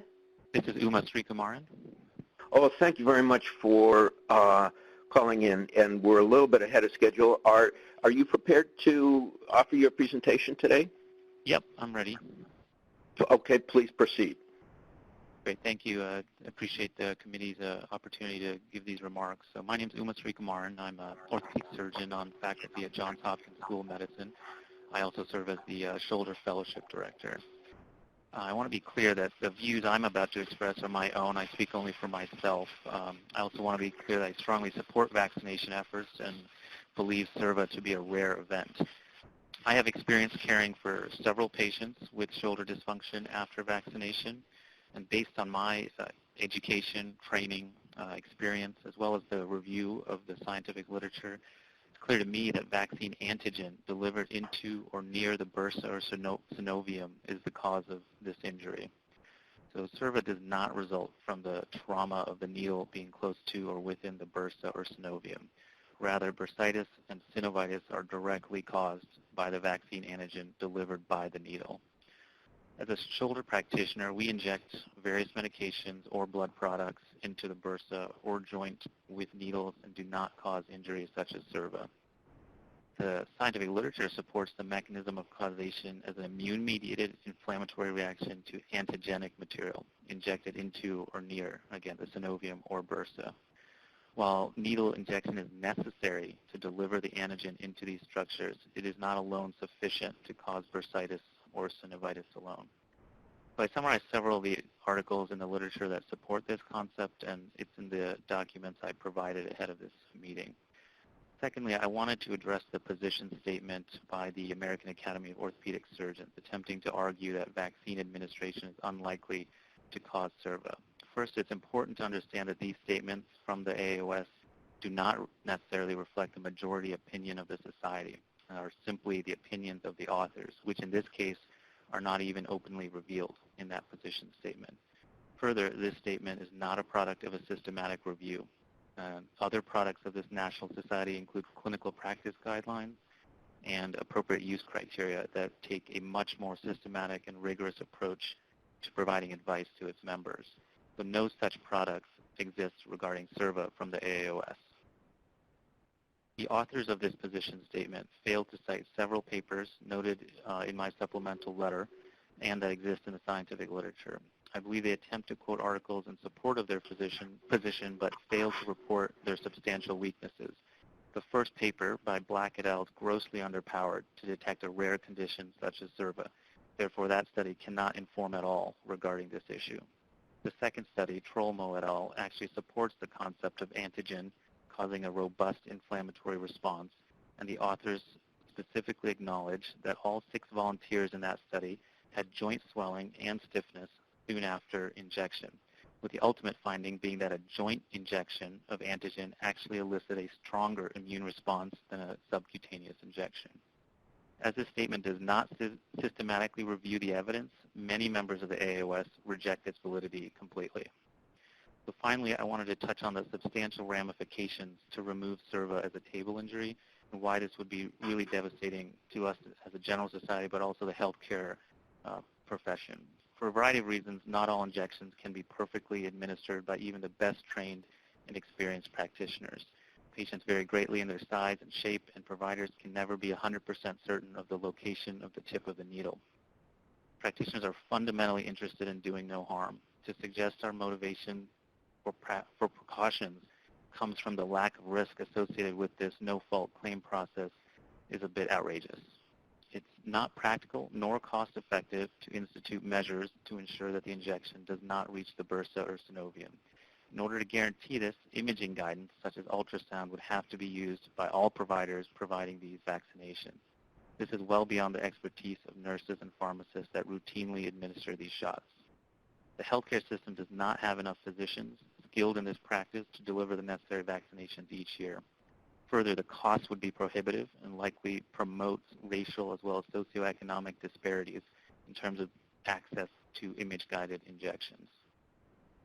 Additionally, there is also tremendous risk should this injury have to be covered by malpractice insurance, and this could unnecessarily drive up costs of delivering vaccines and reduce the number of people willing to administer them. My understanding was the program was created specifically to overcome these limitations and difficulties of civil litigation, as well as the ramification of increased litigation against pharmaceutical companies, including higher liability insurance, limited supply, exorbitant pricing, or even interest in vaccine development. Considering our current COVID pandemic crisis, shifting the risk to private providers and pharmaceutical companies does not seem to be a reasonable proposal and puts us all at grave risk. The very healthcare workers currently on the front lines of this pandemic, now being described as heroes, would now be exposed to unnecessary lawsuits. We are all hoping a COVID vaccine is developed and distributed rapidly. Now is not the time to be adding risk to healthcare workers and putting up additional barriers to pharma companies that are trying to battle this problem.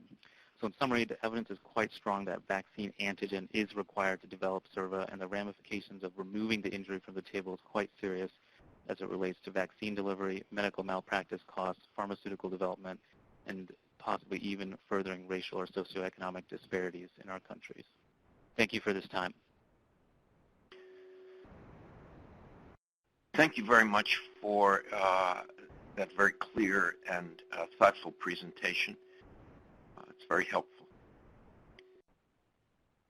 Let me go back and see if Ms. Cheryl Wojcicki is on the line, or Mr. Scott Eberhardt.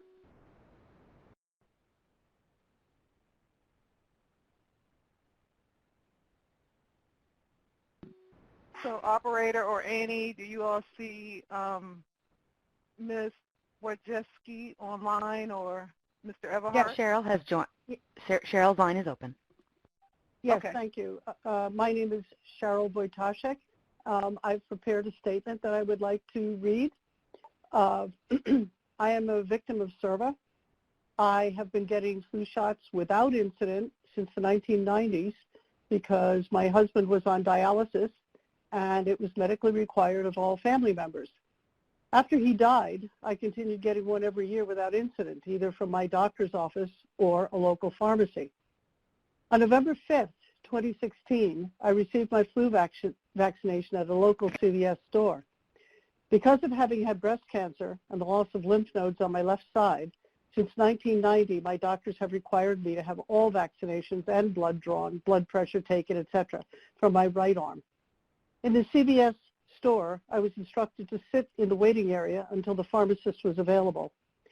When the 6-foot-tall pharmacist approached me, he leaned over me, and while I remained seated and he was standing, he plunged the needle straight down into my upper arm near my shoulder. The shot was painful, and afterwards my arm was quite sore. Over the next several days, the pain did not diminish. In fact, it increased. Eventually, the pain became debilitating, and I lost the use of my right arm. I could not move it without incurring excruciating pain, and I lost almost all strength. Since I am right-handed, this left me severely disabled. I sought the help of 2 osteopathic surgeons, one initially and the other as a second opinion, as well as my primary care doctor to determine what was causing my pain and disability. They each concluded that I had suffered an 80% rotator cuff tear. They did MRIs, whatever. I'm not a medical person, so I don't know, but they did all the various tests that determined that. The osteopath, who eventually treated me, sent me for several months of physical therapy, which enabled me to to regain a portion of range of movement and strength. However, I still suffered from weakness, pain, and a loss of range of motion. And again, I'm right-handed, so this is significant. After several months of physical therapy, whereby there had been no further improvement, I consulted again with that osteopathic surgery about surgery to repair the tear. He determined that it was inoperable because of my age at the time, which was 74. Furthermore, he asserted to me that if I was his mother, he would advise against the surgery because more than likely the operation would either cause more tearing or tear afterwards due to the inelasticity of the shoulder tissue. He further mentioned that if I were a 45-year-old woman, it would be a much more reasonable attempt to repair it through surgery, but because of my age, that was not possible. The injury that I received as a result of my vaccination was serious and is still debilitating.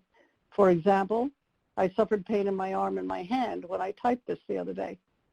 In addition, since I suffered the injury, the muscles in my right arm and hand seize up whenever I type or handwrite cards or notes. I'm under doctor's orders not to lift anything over 10 pounds with my right arm. I cannot reach up to a shelf as I could before.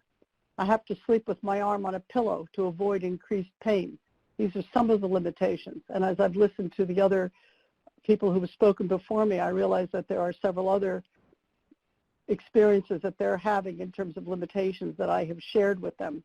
For example, handling luggage at an airport, or I now need a wheelchair because I can't handle my own luggage, carry it, push it, or whatever.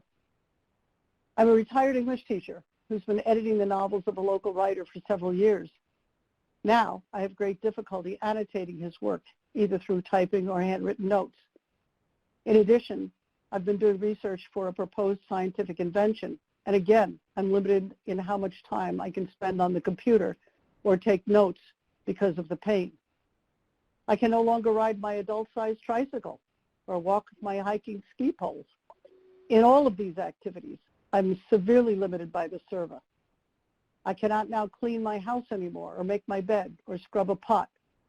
In the past, I hired a lady to help me clean because I wanted help. It was kind of a luxury. Now, it is a necessity.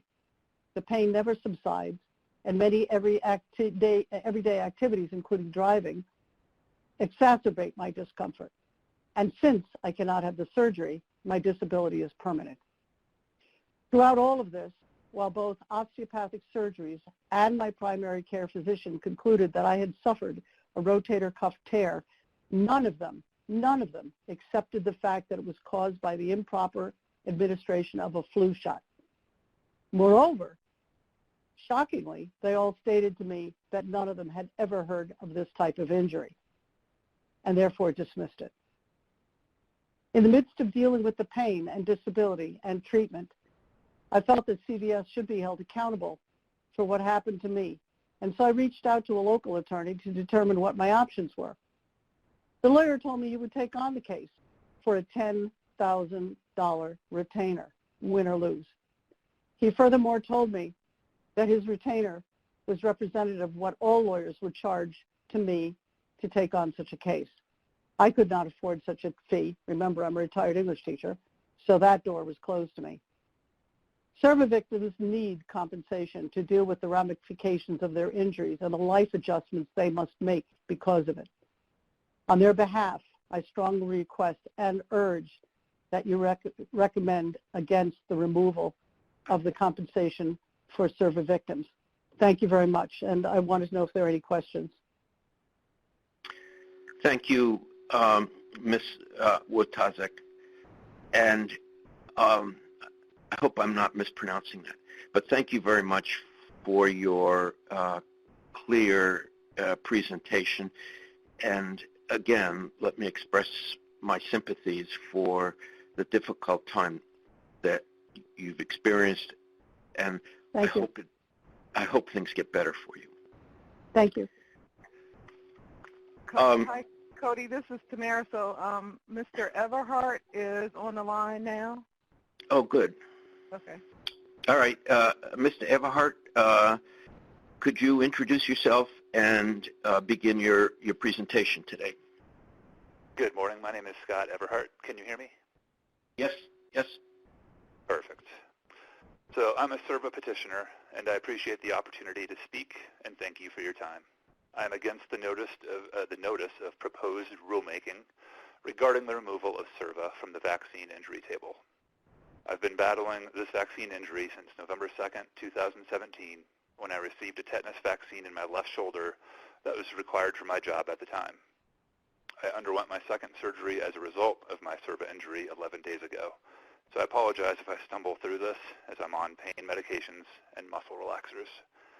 In addition to the two surgeries, I've traveled thousands of miles for numerous steroid injections, nerve blocks, nerve conduction studies, MRIs, and PRP treatments. I've also spent the greater part of these 2.5 years in physical therapy, whether in a formal setting or performing the exercises at home. Every single one of these causes additional pain and discomfort to varying degrees, but I have to believe they're worth it to hopefully someday heal.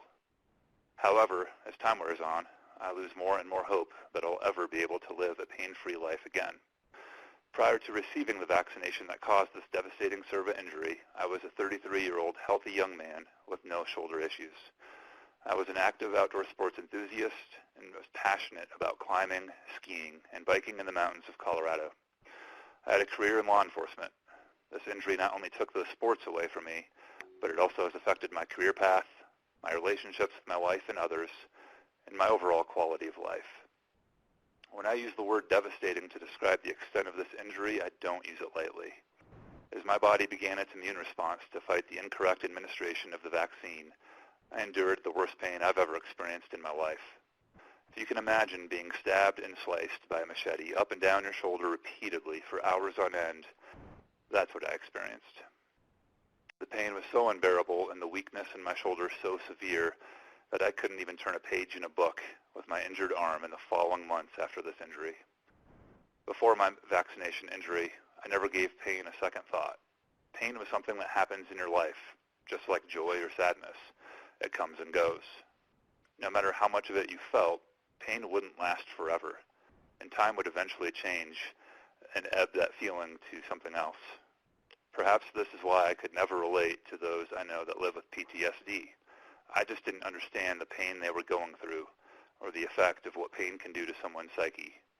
I imagine this is the reason for HHS looking to remove CERVA from the vaccination table, because those of you that are considering removing CERVA can't relate and don't understand the pain that CERVA can cause. Pain affects everything: sleep, stress, mental well-being, physical abilities, appetite, libido, even financial health. The list goes on and obviously varies depending on the person and situation. Perhaps what's most misunderstood about pain is how it's perceived when it is invisible. If you think I or anyone with a CERVA injury is exaggerating the impact the pain has had on their life, talk to their spouse or parents, their friends, coworkers, or boss, even the doctors that witnessed a healthy individual brought to their knees by the pain of the CERVA injury they received. These are the people who have witnessed firsthand how serious this injury is and how debilitating it can become. After word got out at the sheriff's office that I was missing work because of pain from a vaccination injury, the sneers and insults started almost immediately from my colleagues. They even posted memes on my work locker about how I couldn't handle the pain from a little shot by a sweet old nurse. I took it in stride, thinking as my local doctor did that I would get better in just a few days. My colleagues, like myself, had no idea how serious this injury was. But as the days turned into weeks, the months into years, my stride has been halted to a standstill. As time went on, my colleagues began to doubt my injury altogether. They would ask to see my shoulder expecting some gnarly, visible deformity. Aside from some light bruising, a few weeks after the vaccination, there was nothing to see when I would roll up my sleeve. What most people didn't see was my inability to sleep, my rising stress, my lack of appetite, my lack of energy, the depression, the feeling of hopelessness and failure, my lack of sex drive, the anger and bitterness of something that is out of my control and no fault of my own. Ultimately, I had to quit my career in law enforcement. The effects of this injury have left me unable to safely perform the job that is required of me. no law enforcement agency is willing to put myself or my brothers and sisters in blue in a life-threatening situation because I am unable to defend myself. Law enforcement career requires you to be laser-like focused, mentally and physically, and to be 100% on your A game from the moment you start your shift until the time you go off duty, and then to still be on your A game when off duty, because you can always get called in. The lost income has created additional stress and angst for my wife and I. My vaccine injury was covered by workers' compensation, which thankfully has helped us avoid bankruptcy. But the reduced wages covered by work comp are hardly enough to give us peace of mind with our financial situation. As a result, we had to move out of the area we loved because we could no longer afford the cost of living if we stayed. Now here I am, 2.5 years later, with still continued persistent pain and the uncertainty of knowing if or when I'll ever be pain-free again. My most recent surgeon was as hopeful as the first about the outcomes of surgery, but admits he doesn't truly know what the results will be. He's just hopeful that I can find some pain relief, even if that means accepting something less than a full recovery. Lots of people have joked with me since this injury occurred that I must be an anti-vaxxer after they hear about everything I've suffered through. They're almost always shocked when I tell them that I'm not, and that I'll never be an anti-vaxxer. I remind them of the countless cortisone injections, PRP treatments, nerve blocks, and nerve conduction studies I've endured, all administered by a needle, to try and heal since this occurred. And I'll always believe that vaccines are critical to the health of the world we live in. COVID-19 is a perfect example. Rather than the HHS removing SERVA from the vaccine injury table due to the increased report of SERVA cases, I would like to see a focus on improving the safety of administered vaccines to reduce SERVA cases altogether. Almost every doctor or nurse I've seen since my vaccine injury occurred has responded in shock and horror, saying they had no idea such an injury could even occur. If those administering vaccines aren't properly trained or informed of the risks of a misplaced needle, how can we ever expect to improve the accuracy of vaccinations in the first place? The vaccine court, including SERVA, is the only thing that has given me constant hope through my darkest days of depression and hopelessness. While no amount of money will ever be enough to justify the pain and suffering, the thought of an individual not receiving any compensation for being injured by no fault of their own makes me sick to my stomach. I can't imagine the financial ruin that would hit some families if they weren't compensated for their injury. If SERVA is removed from the vaccine table, the majority would be unable to afford private legal recourse. If I had to cover the cost of my medical treatments to date, I'd be staring down the barrel of hundreds of thousands of dollars in tests, hypotheses, and best guesses for treatments. So I thank you for your time and ask of you, please don't take away the only remaining hope of those injured by SERVA, the hope that someday they'll receive some compensation to at least pick themselves back up again and try to move forward as they hopefully eventually heal. Thank you. Mr. Everhart, thank you for that very moving presentation. And I also want to thank you for your contributions to the law enforcement agency. I'm very sorry about the prolonged difficulty that you have experienced, and I share your physician's hope that symptoms resolve in the future. Thank you.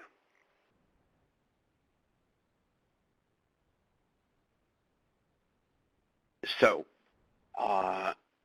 it's a little bit after 11. Tamara, can we take, and Annie, can we take a 10 or 15 minute break at this point? Yes, yep.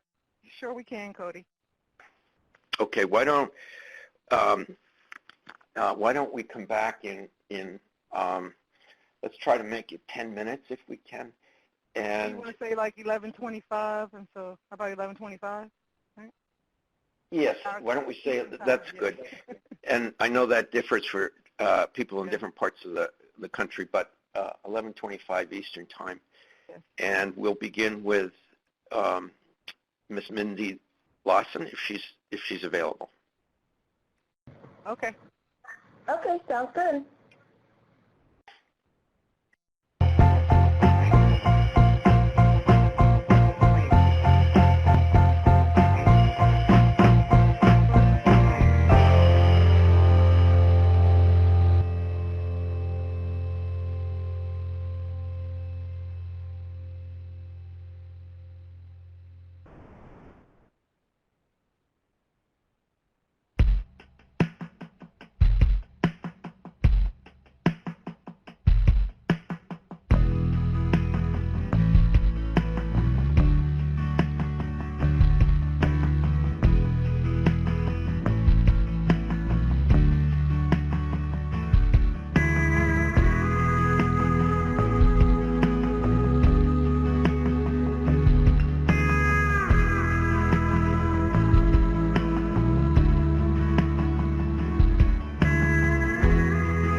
Mindy Lawson, your line is open.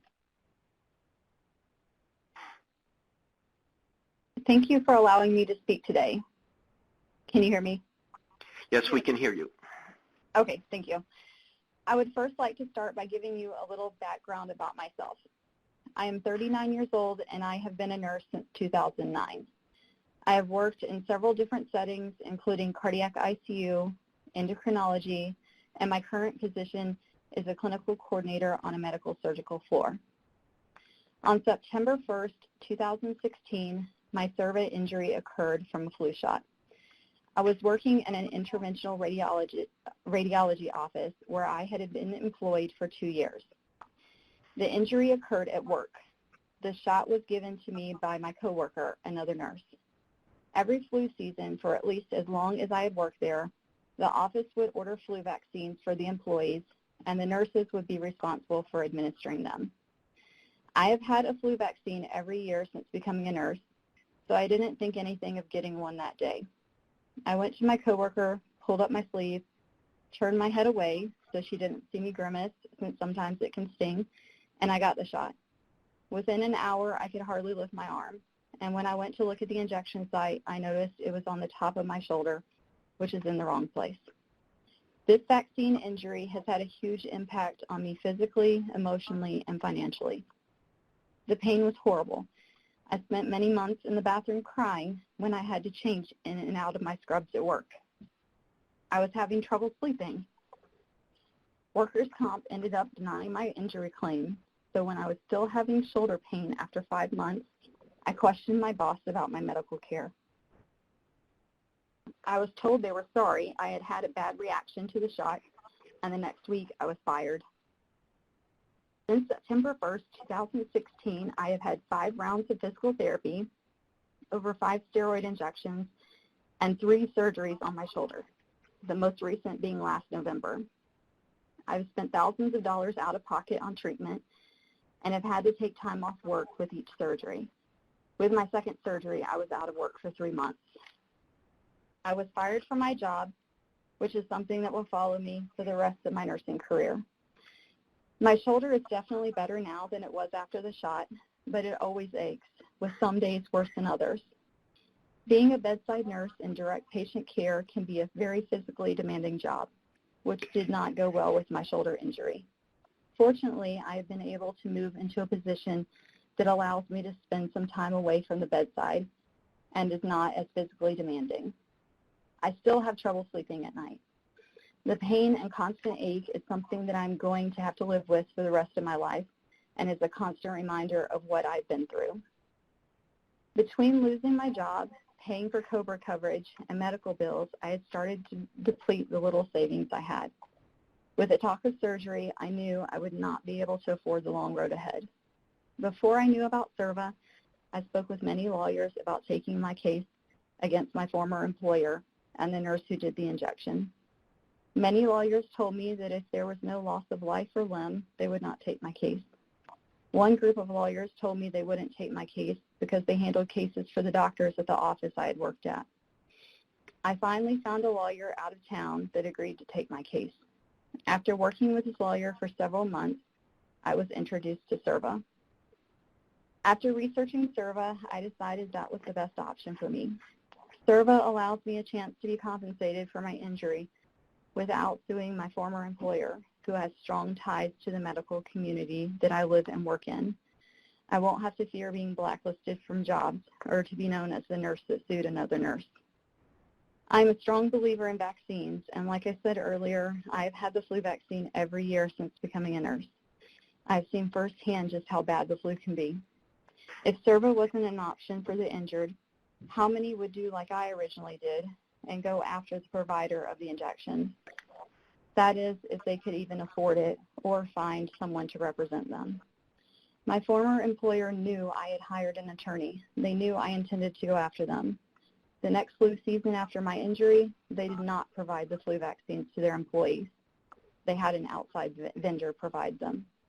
If CERVA wasn't an option for the injured, how many providers would stop offering the vaccine? How many people would go unvaccinated because of limited options? While nothing will undo the physical and emotional suffering I've experienced over the last 4 years, and will continue to experience in the future, CERVA can provide me the opportunity of some financial compensation and possible assurance for any medical treatments for my injury that could be needed in the future. Thank you. Thank you very much for that presentation, Ms. Lawson. And again, I'm very sorry to hear about your suffering. Thank you. Our next scheduled speaker is Mr. Hersey. And are you on the line, Mr. Hersey? Yes, can you hear me? Yes, please introduce yourself. Oh, good morning, everyone. I am pleased to be here, and I want to thank you all for allowing us to provide some comments. My name is Mustafa Hersey. I am the Vice President and General Counsel for the National Community Pharmacists Association. The National Community Pharmacists Association represents community pharmacists across the country. We are frontline providers of healthcare for patients, and we provide access to healthcare for patients who need access to medicine as well as vaccinations on a routine and regular basis. We wanted to speak today to provide our perspective on the impact as to what this proposed change would have on not only community pharmacy but also public health in this country. So to give you a little bit of background on the National Community Pharmacists Association, NCPA represents roughly 21,000 independent community pharmacies. Almost half of the community pharmacies play a critical role in ensuring patients have immediate access to medications, vaccinations, in both the outpatient and long-term care settings. Many of these pharmacies are in underserved areas where healthcare access is limited and adherence and compliance and other public health concerns are present. Together, our members represent a $76 billion healthcare marketplace, and we employ roughly 250,000 individuals and provide an expanding set of healthcare services to millions of patients every day. Our members are small business owners who are among America's most accessible healthcare providers. So one of the reasons we wanted to submit these comments is to talk about accessibility as well as the role of pharmacists in allowing vaccinations to occur in the public health setting and the impact this proposed change would have on that.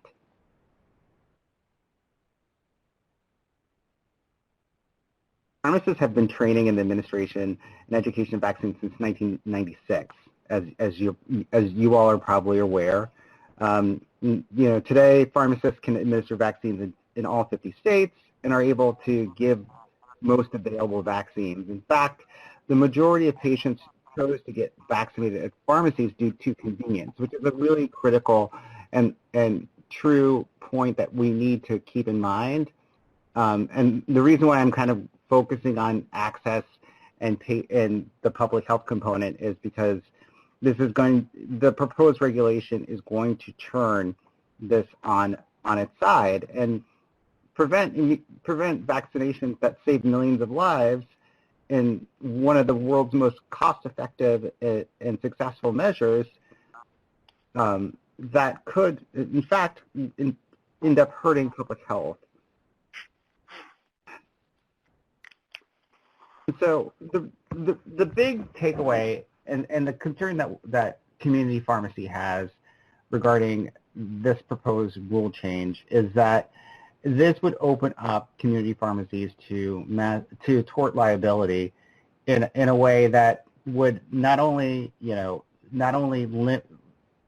discourage them from providing vaccinations, which would in turn prevent public health access, but would also result in pharmacies that do choose to do the right thing and provide vaccinations, a risk that they could be sued into essentially oblivion and closure.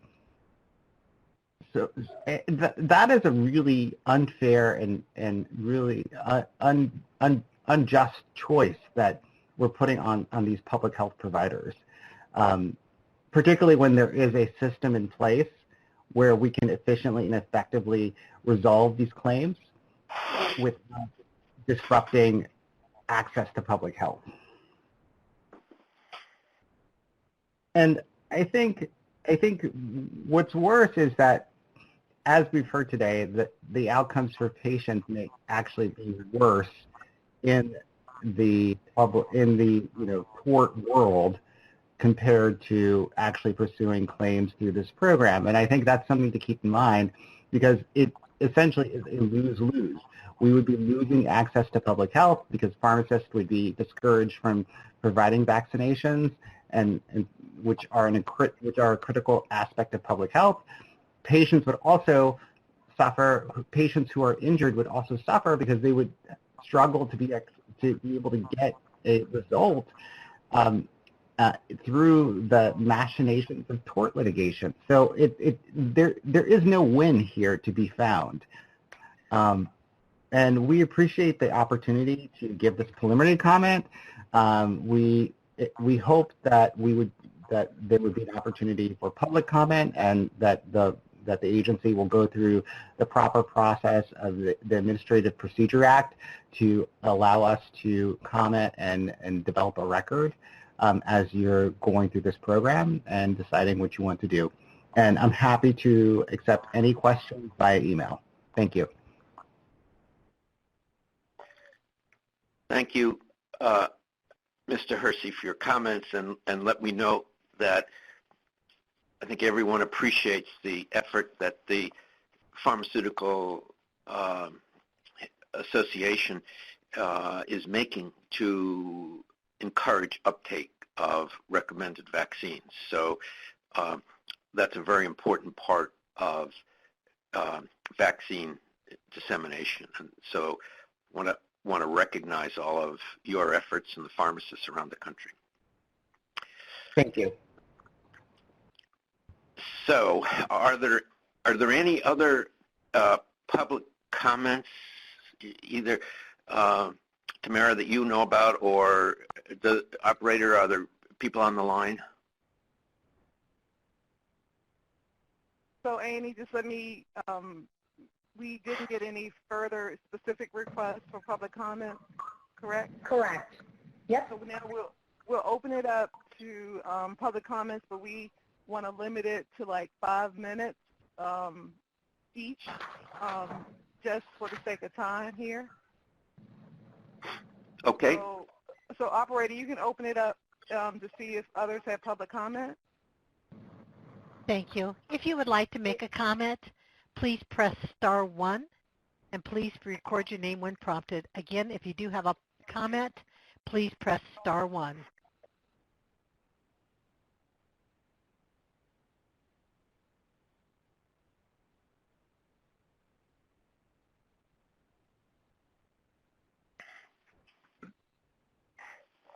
Jesse Heck, your line is now open. Yes. Please go ahead. Hello, my name is Jesse Hecht. I'm not affiliated with any group. I'm calling as an individual. Let me say, first of all, that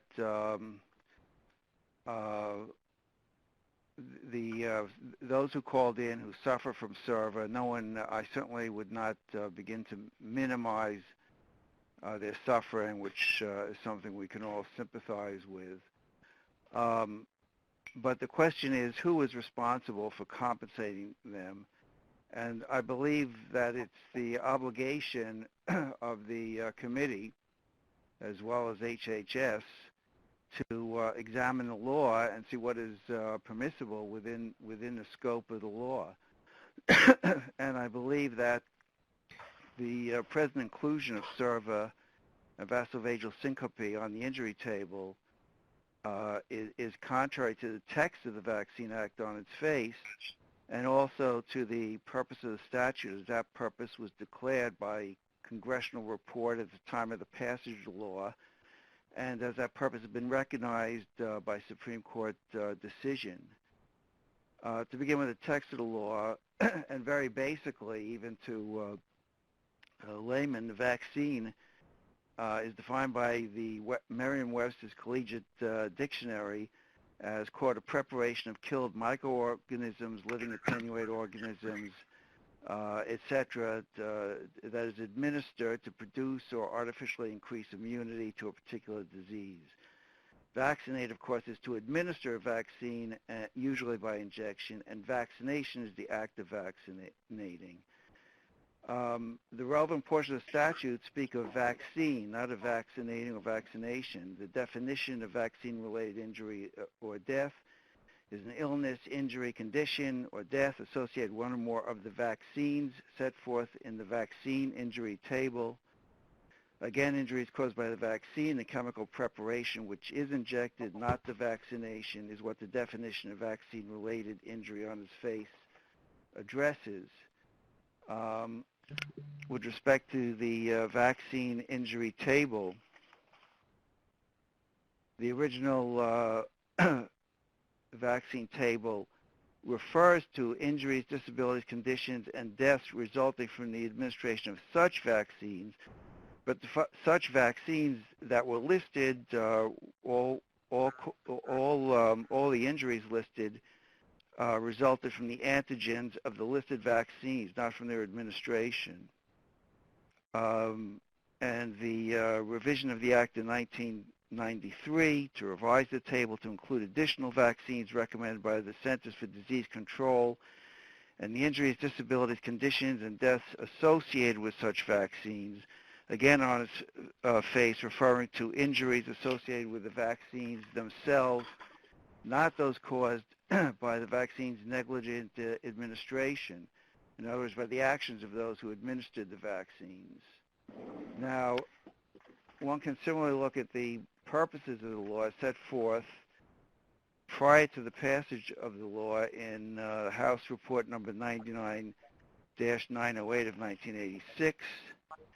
And then many years later, in 2011, the Supreme Court in Brucevitz versus Wyeth, which is 562 U.S. 223, 2011, the majority made findings with respect to the purposes of the law. It noted the background of the law, whereas in the early 1970s, 80s, the public became much less alarmed at the threat of the diseases prevented by the vaccines and much more concerned with the risk of injury from the vaccines.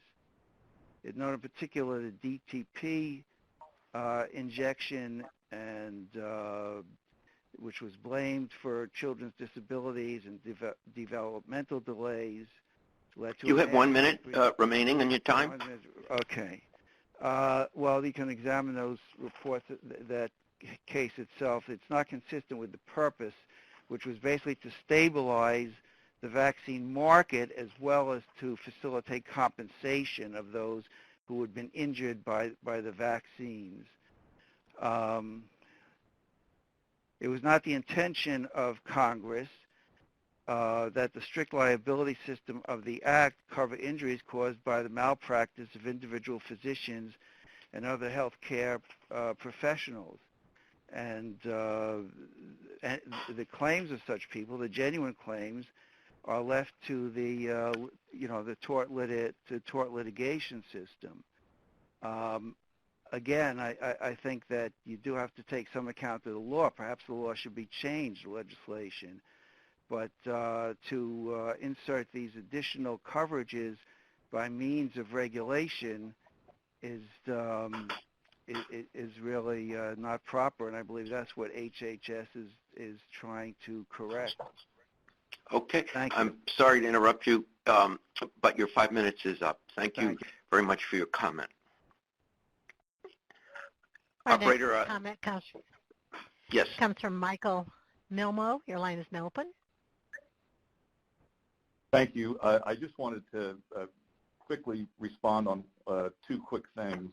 I've already had a chance to speak, but I think these two things are important. First of all, I think I disagree with the last speaker to some extent because Congress specifically provided for protection for vaccine administrators.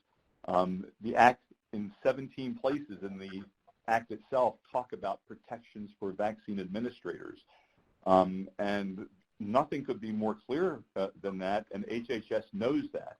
And the reason we know they know it is because they post it right on their website. If you take a look in your handouts of MILMO page 10, this is a screenshot I took from the HHS website from the Frequently Asked Questions tab just on Thursday afternoon. And the quote from the HHS website says, "What vaccine liability protection is afforded to vaccine administrators?" Answer: if the Act covers the vaccine, the administrator is fully protected by the Act. So, I mean, that couldn't be more clear.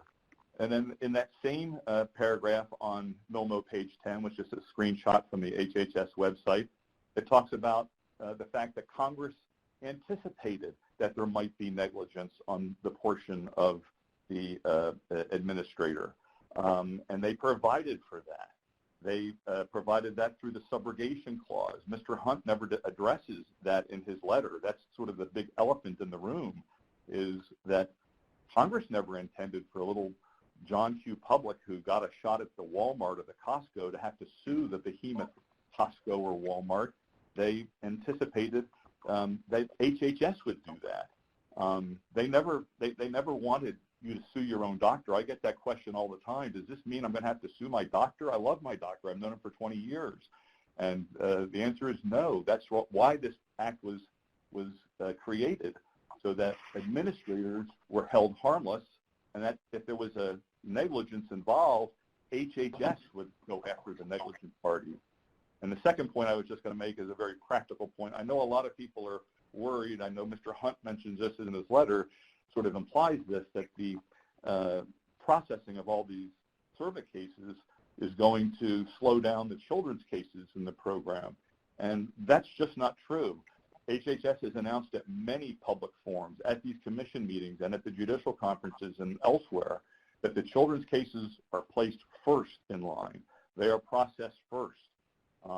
What I think HHS isn't telling you, unfortunately, is that if this injury is removed from the table, that does not mean that these injuries go away.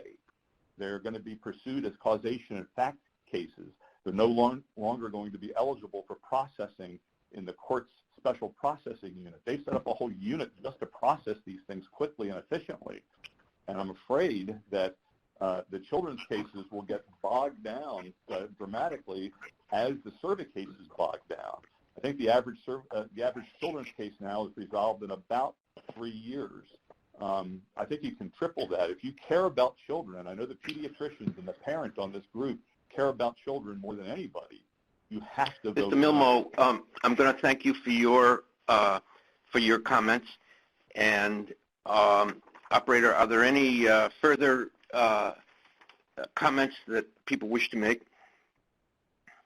And again, as a reminder, if you do have any further comments, please press *1 and record your name. We do have a comment from Teresa Rangham. Your line is now open. Hi, thank you. I appreciate the additional opportunity to comment. I would second a lot of what Mr. Milma has put forward in terms of concerns and what the real concerns are. From our viewpoint, we filed a brief with the Supreme Court during Bruce versus Wyeth. We were there. We helped create some of the congressional record. Our brief is a matter of record, and the dissenting opinion is much more reflective of the actual intent of this law.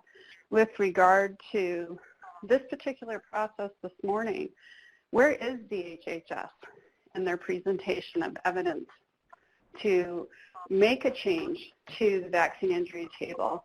As has been pointed out previously, when this has been considered by previous ACCV commissions, there's been a presentation of evidence.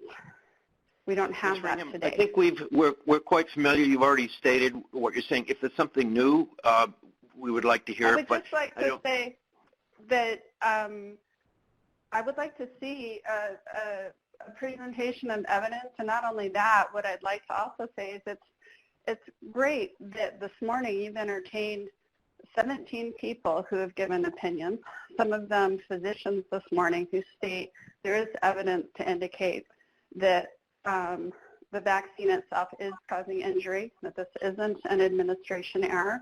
And I think it underscores the need for a presentation of evidence and our longstanding request that this commission add to their process when changes to the table are considered, whether to add, modify, or remove injuries, that there is commiserate time given. When HRSA makes a presentation, they take 40 minutes, an hour, and people who have an opposing point of view or evidence to present are subjected to a public comment. All right, Ms. Ringham, I appreciate your comments. I'd like to move on to give other people an opportunity to comment. Operator, are there any other individuals who wish to comment? I show no further comments. Okay, so are we, Tamara, are we at the point where we'll end the public comment and begin a discussion among committee members? Yes, you can start now. Yes, if there are no further public comment. Okay. Yep. So therefore, operator, just at this point, we're ending the public comment period. And your turtle is still there. So someone's not muted. We can hear your conversation.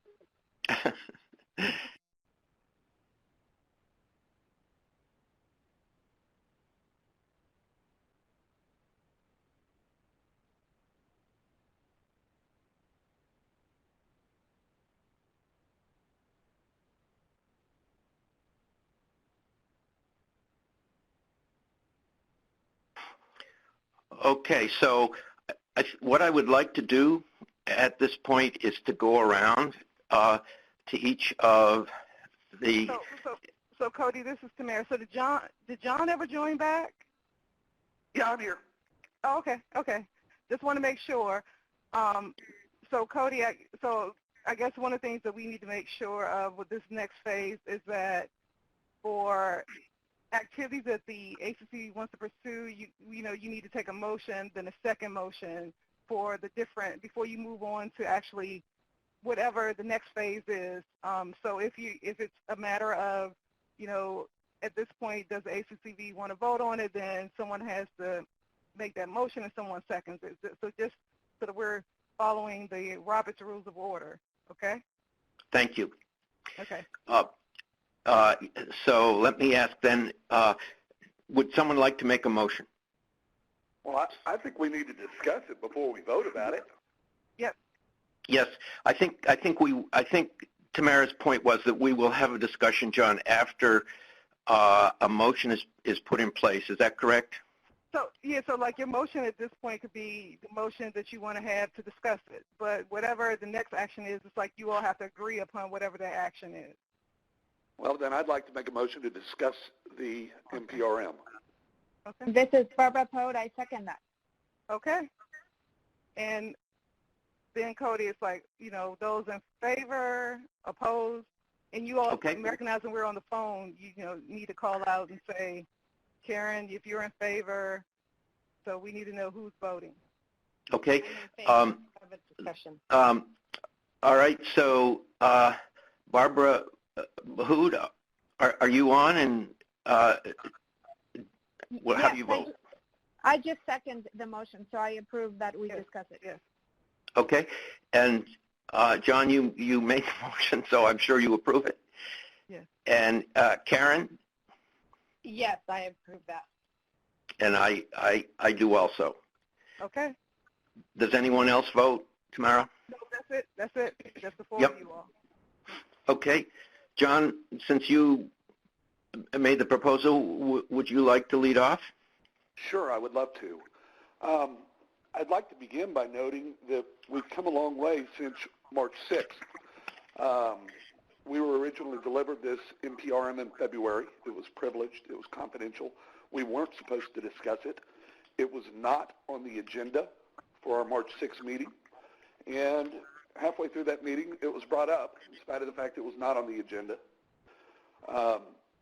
As you all are aware, I have repeatedly asked through email and phone calls and letters that federal law be followed and that this commission be given the opportunity to discuss this NPRM and to receive evidence about this NPRM so that we can make an informed decision on what we're going to do.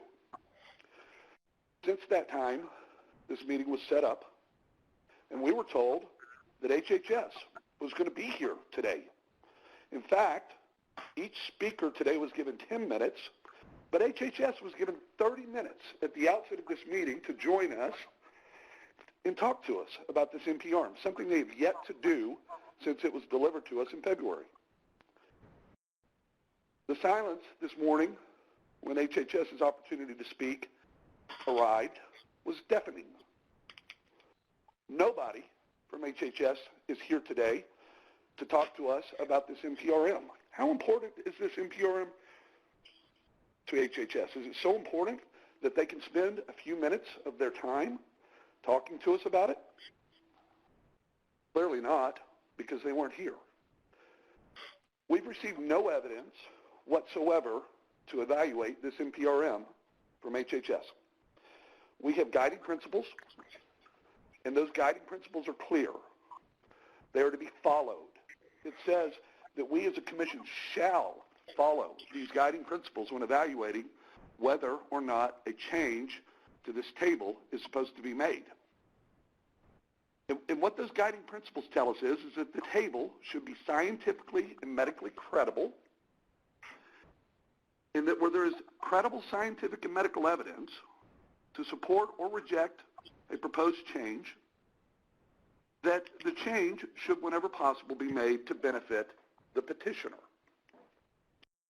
In 2012, the IOM studied this issue, and they found that the evidence that they reviewed conclusively established that these injuries were caused by vaccination. Conclusive evidence. And HHS 3 years ago agreed with that conclusive evidence. They agreed with it to the point that they recommended these injuries be added to the table. What's changed since then? Has the medicine changed? Has the science changed? No, nothing has changed. All that has happened is what Dr. Narayan Nair expected to happen. There were going to be a lot of shoulder injuries filed.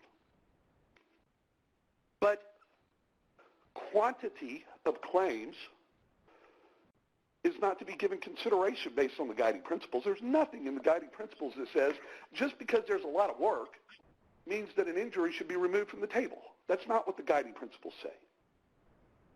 And in fact, I would have loved to have heard HHS come in this morning and explain to us why caseload or workload is substantial or sufficient justification to eliminate the rights of people who are hurt and people who have been given an avenue to compensation under federal law.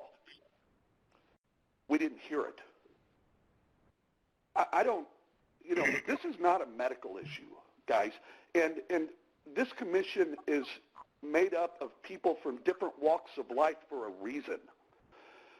It's so that when an issue comes up like this one, hopefully somebody in the commission will have real life experience and be able to add that experience to the conversation. I can tell you without a shadow of a doubt that of the members on this committee, I am the only one who has ever filed a claim in the vaccine injury program. I'm the only one who's ever litigated a claim in the vaccine injury program. It's interesting to me that we're having a conversation about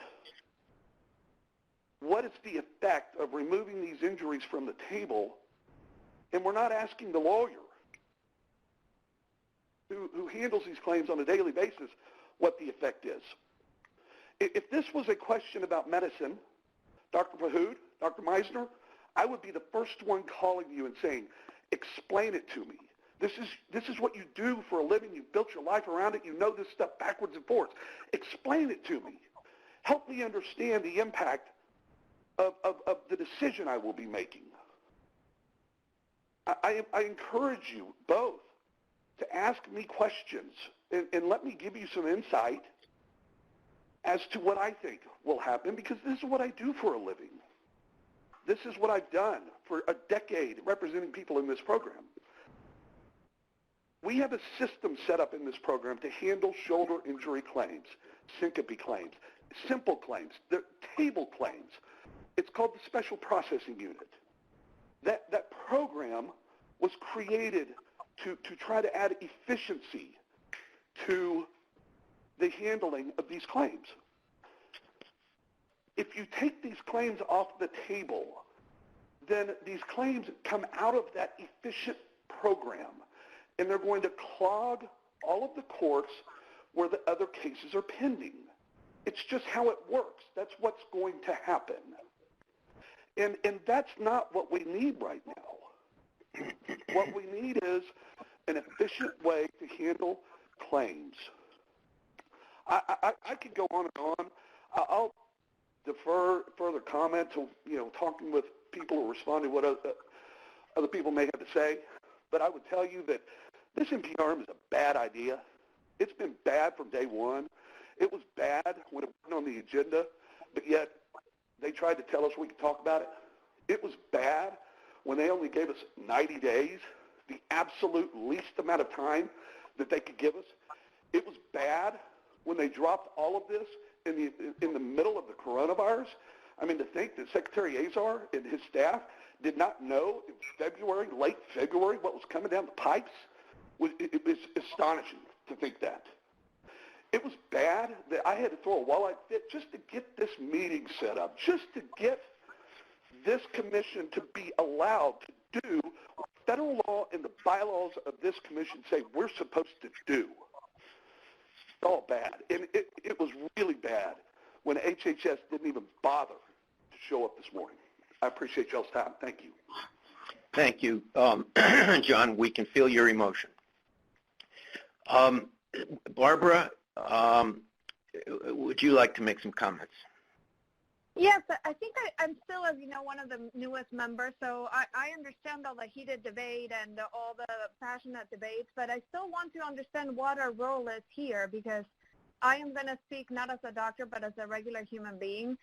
I agree after hearing everything that I've heard today that it should not be removed from the table, but I also remember hearing data at the last meeting that there's an overwhelming number of cases and we need to really hire more people to move this through, and that I think it literally takes an act of Congress for this to happen. So I feel a little bit stuck as to what is really a role to help make this system more efficient.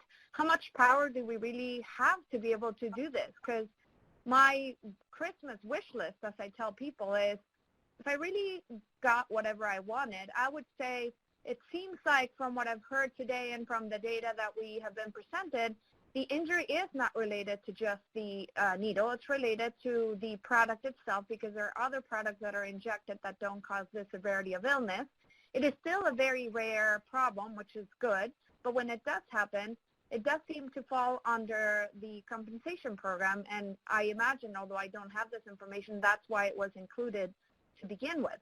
But that doesn't solve the problem of, well, there's still a big backlog, and there is still apparently, from what I understood, a lot of money in the program to hire more people to be able to deal with these cases more efficiently. So where do we go from here? What power do we have? What are the next steps that we are supposed to take? Okay, thank you for your comments. Karen Kane, would you like to comment? I would, thank you. I have a question first, because I know there's only 4 of us on here today. Does that equal a quorum? And I guess we'll be voting individually, or are we just going to be voting as a group? So, go ahead, Tim. So Karen, this is Tamara. So yes, we do have a quorum because ex officio members are counted as a quorum. You all will decide whether you want to vote or not. That's something that you all decide as a group, whether or not you want to take a vote today or however you want to proceed. You all decide that as a group. Can you explain to us the impact of our vote? What would that mean? What would that result in? So the role of this advisory commission is to make recommendations to the Secretary of the Department of Health and Human Services. So you all would basically choose, if you would like, to make some recommendation to the Secretary around the NPRM. In the past, members have voted whether they supported the NPRM moving forward or they opposed it. So, I mean, that could be one. I'm sorry? Yeah, got it. I understand now. Okay, thank you. Okay. So, and then the other thing, another sort of question, because Barbara, as you said, you are new to the commission. So regarding backlogs and the need for additional resources in the past, the ACCV has submitted a recommendation to the Secretary requesting that the funding for not only the HHS but also DOJ and the court be increased to accommodate these backlogs that we have. So the ACCV has made a recommendation in the past to increase the funding to support the program too, so the program could get resources, and that was sent to the Secretary. That would be my wish then. Yep.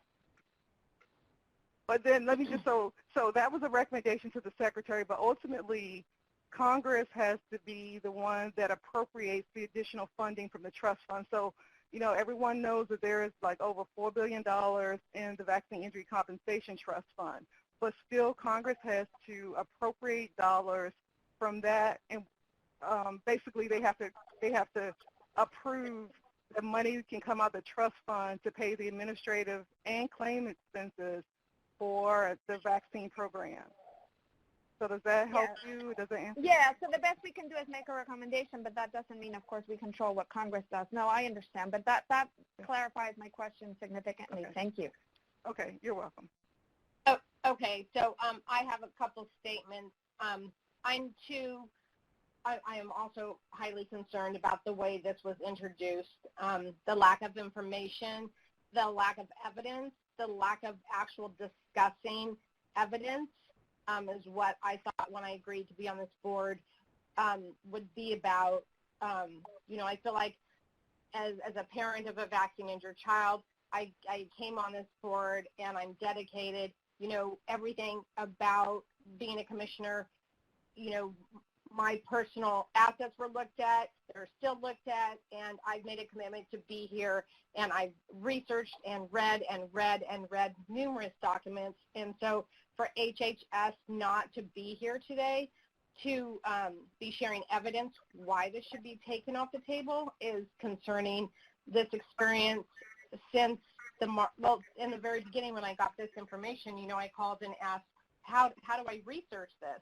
And there's not really been any support in how to make this decision, which I feel like I have raised. But in saying that, I also want to say that the National Vaccine Injury Compensation Program was created to reduce the burden of the vaccine injury from the taxpayers, and you know, taking these injuries off the table really puts this back on the taxpayers and the injured, and it creates this huge issue, which I think has spoken a couple times today about the patient and their doctor. I mean, who are you connected more with than your family, than your doctor? That relationship, and for you know the nurse talking about getting fired, these are all, I think, very, very important comments. And you know, I just haven't seen any evidence of any change, except there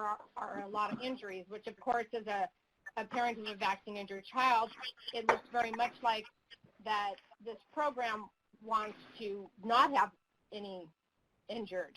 And I haven't seen anything else that would tell me that you're just, the HHS is trying to decrease the number of injuries, because we certainly have the money to pay out. Let me see if there's anything else. And I just want to again state, that this was intended, the changes to the vaccine injury table on March 9, 2006, these guidelines stipulated that when changes are made to the vaccine injury table, they should be made to benefit the petitioners. And again, as always, I'm commenting on the board not being full. And I also question that we have a board member that is not able to be participating in voting and meetings, which is concerning because I know that there are people out there that would like to be on this board and they're not being considered because of conflict of interest. But having, a board member not being able to participate, that is also confusing to me as, a new member. And I think that's it. Okay, thank you. Tamara, so I'm the last person to comment here? Yes, Cody, you can comment. Okay. First of all, let me thank everyone who participated in the conversation today. Each presenter had some very thoughtful and articulate points to make, and I appreciate people sharing things that I'm sure were painful to share in a public forum like this. So thank you to everybody. Now let me just make a few general comments. I am having a hard time making up my mind about this, but there is clearly, for those of you who have listened today, there is a pretty common theme that's run through these discussions, and that is concern about the way this change or this proposed change has been introduced. And I share that concern. I think it would be much easier for us if we were able to hear from people at HHS who are sponsoring this change. So I will just make that statement to begin with. The next point I want to make is that there's no question that the vaccine injury compensation program is critically important to this country. And as I have written more than once in various publications, this program, I think, contributes to the very widespread acceptance of immunizations in the United States, and that the uptake of these vaccines is what makes us all healthy. And we all enjoy the benefit of the immunizations. Having said that, it is true that no medical procedure or intervention is 100% safe. There are going to be unanticipated and unpredictable side effects. And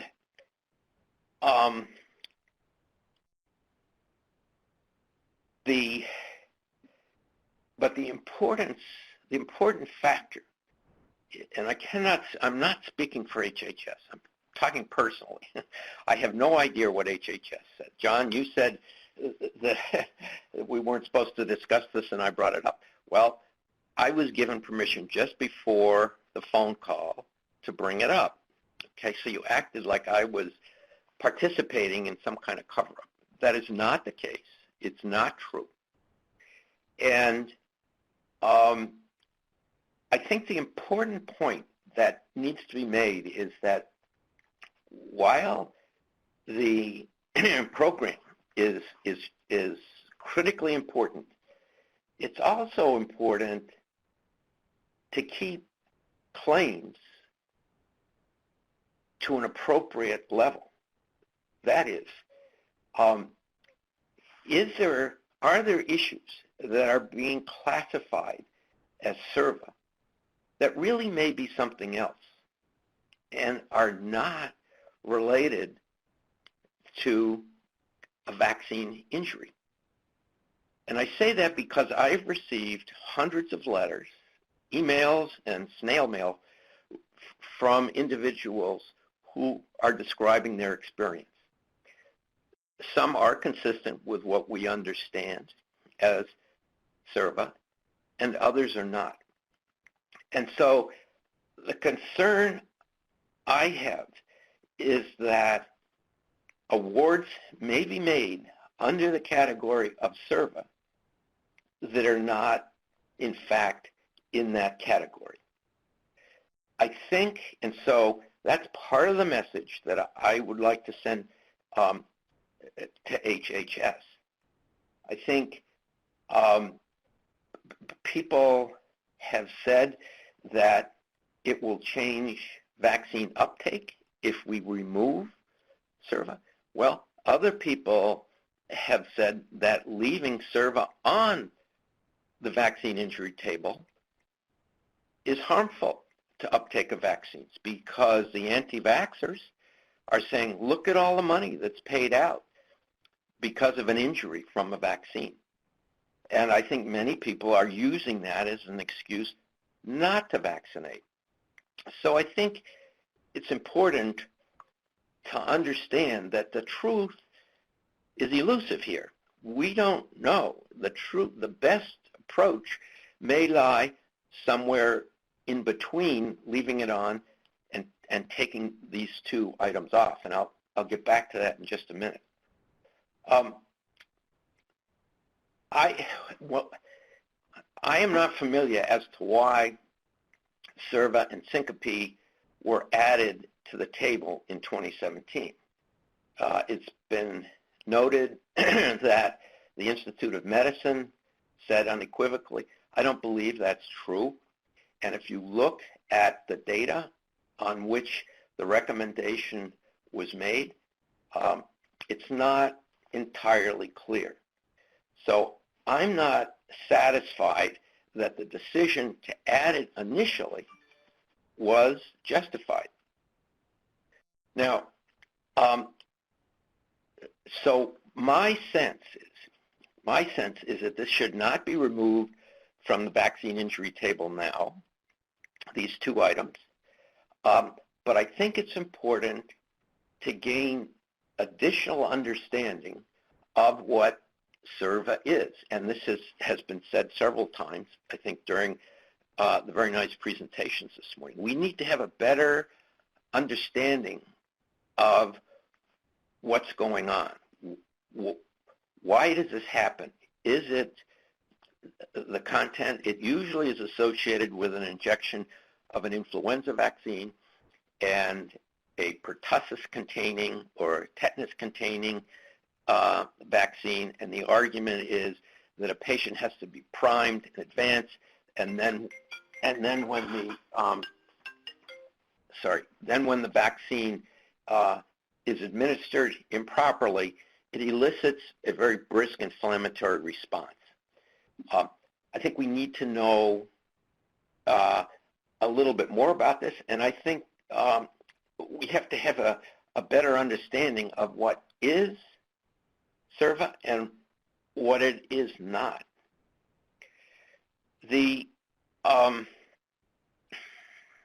So I think that I'm going to suggest that we table, that I would suggest tabling this motion until we have more information. And I want to end this comment on an optimistic note, because I do believe everyone is very well intended who's participated today. And that optimistic note is that I think we're close to having alternative routes of administering the influenza vaccine, because most of the cases, as has been pointed out, are related to influenza administration. Children don't tend to get CERVA for a number of reasons, but it's primarily adults. First new approach is going to be the microneedle patch, which is similar to a Band-Aid that's placed on the skin for a short period of time and then removed. so there is no needle involved. The second route that's being explored is an oral route of administration of the influenza vaccine. I think that's got further to go in development before the microneedle patch is available. But I think the advantage of finding alternative routes of administration is going to let us get away from many of the SERVA claims. There will still be some, but most of it is related to inflammation. So that's my comment. And is there any, Tamara, do you want to comment, or can any of the other members, Claire or Valerie or Patricia or Ann, able to comment? So, because since the ACCV members are really the only voting members, this is a conversation for the voting members. If there are, questions of the things to clarify with the ex officio members, that's possible. But at this point, the discussion is just among the voting members. So, all of you all have basically provided your comments. So now it's up to you all to decide, whether you want to do further comments, whether you think you're in a position now of trying to decide what you want your next step to be, whether it's actually to vote on it. I know you mentioned to table it, so now this is open for you all to discuss what you want your next step to be. Can I just very quickly, Dr. Meiser, I do want to respond to a point that you made, because this gets back into kind of what I was discussing earlier, that a lack of understanding about how this program works on a day-to-day operational basis may be contributing to some of your concern. If a case is a table case, that just means that the lawyer who filed it says it's a table case. It doesn't mean anything other than that. It may be a table case. It may not be a table case. And what happens after this SERVA case, let's talk about this SERVA case that gets filed. I file a SERVA case. I tell the court in my pleading, this is a table case. But that doesn't mean I'm right. It doesn't mean that what I say is 100% true. All it means is that I've pled my case as a table case. And what happens to the case is it then goes to a lawyer from the Department of Justice, a group of very talented, smart lawyers that know this stuff backwards and forwards. John, thank you for your education, but I'm quite familiar with the process. I'm not quite done. I'm sorry, I'm not quite done. Okay, but don't patronize me, please. Yes, sir. I'm not done. If you could please let me finish, I would appreciate that. And then it goes to a reviewer who's a medical doctor. And they look at the case, and then they look at the medical records. They don't look at a letter from some person, hundreds of letters. They don't look at that. They look at medical records. And they make a decision as to whether what I say is true or not true, or maybe somewhere in the middle. This notion that just because a SERVA case is pleaded as a SERVA case, a doubtful or dubious SERVA case, that's nonsense. There's no such thing. There are smart lawyers that look at these cases, and ultimately, there's a special master whose job it is to look at the facts, listen to the evidence, and make an educated and informed decision about whether the petitioner has met their burden of proof. And your comments just kind of gloss over all of that. So I think it's important for you to understand these things. Now, one other thing I want to tell you. There's a handbook that the federal government puts out that talks about how meetings like this one and like that March 6th meeting are supposed to occur. I got a copy of it. You can find it online. But if you read it, what you see is if it isn't on the agenda, you're not supposed to talk about it. That's what it says. So I understand that you may have received a call right before that meeting that said you could talk about it, but it wasn't on the agenda. That was in direct violation of how these commissions are supposed to act and operate.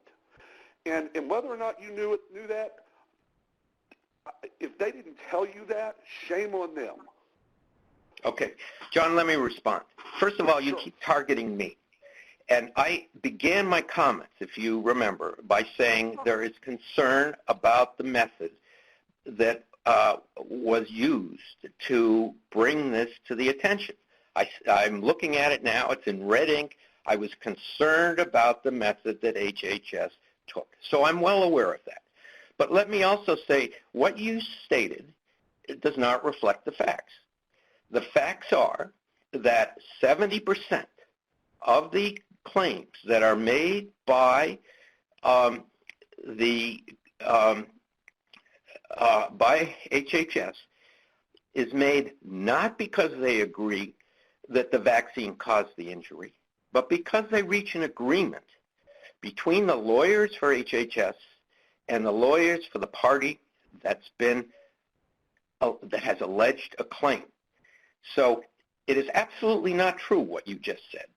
It is that HHS makes a very strong and conscientious effort to make an award based on what may have happened. My point is that we need more information to really understand this injury and make it easier for the court to decide on whether or not it is CERVA. So this is Tamara. So Cody and John, thank you all for your comments. So I guess where we should probably go next is decide whether or not you all as a group decide whether or not, you think there should be a vote taken or, whatever approach you all want to take.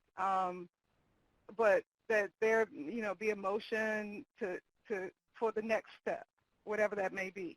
I would like to make a motion that the ACCV, in accordance with the guiding principles for recommending changes to the vaccine injury table, take a vote on whether to recommend or not recommend the proposed NPRM. And is there a second for that? This is Karen. I second it. Okay. So all those in favor of taking a vote? So basically that would leave Cody and Barbara for you all to decide whether you want to vote on taking a vote. Vote often and early? Well, I think based on my understanding, I don't understand the laws as carefully as John does because he's an expert in this area. But my understanding is that it is the role of this committee to make a recommendation regarding this proposal and this notice of proposed rule change. And I do believe that we should take a vote, and but I hope that we can have discussion in, that will be included in what's transmitted to HHS. So yes, you all can choose to, in the recommendation that you send to HHS, you all can choose the language that you want included. So Barbara, are you, what would be your? You mean to vote to send a recommendation or not? I think we should send something. I also want to make sure that we're very careful about what we send over. So how do we decide that?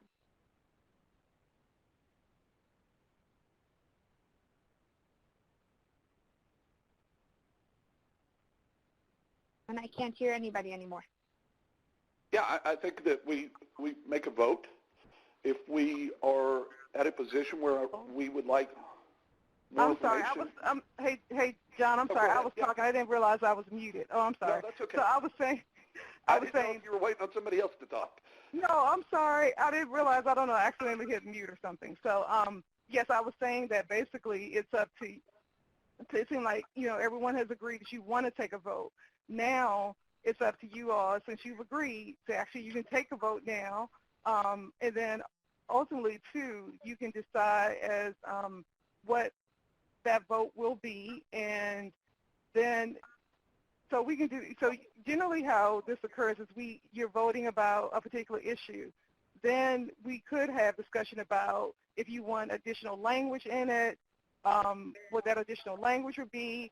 We can draft the language and send it to everybody, and then once you all take a vote, we would draft whatever based on the conversations that you all are having and send it to you all for comment before John and Cody sign it as the vice chair and chair.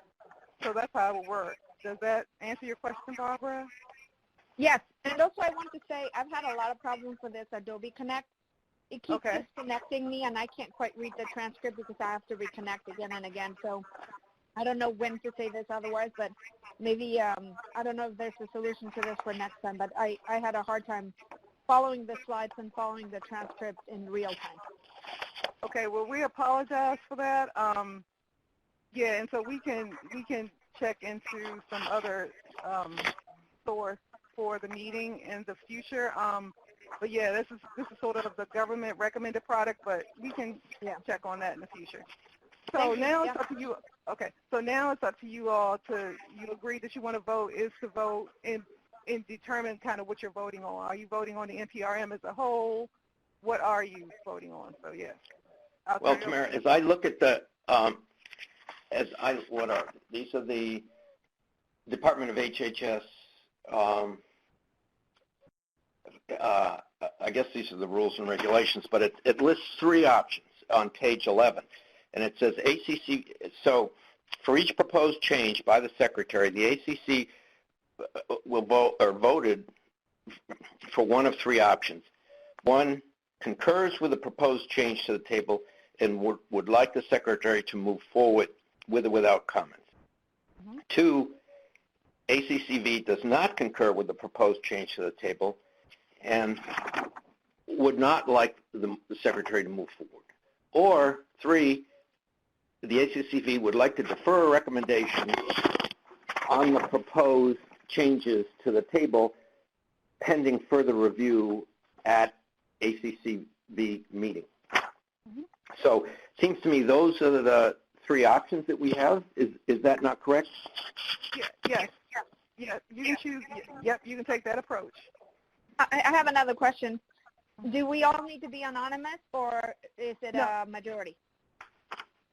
You all can vote how you want to vote, and then that's going to be for it to move forward. No, you can vote how you want to vote.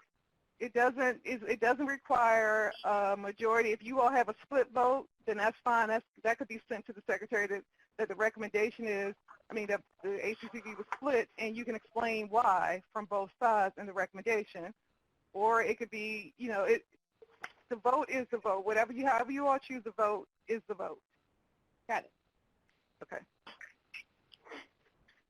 And I don't know how this goes. I'm happy to make some comments after everybody else is done about what I think we should do next.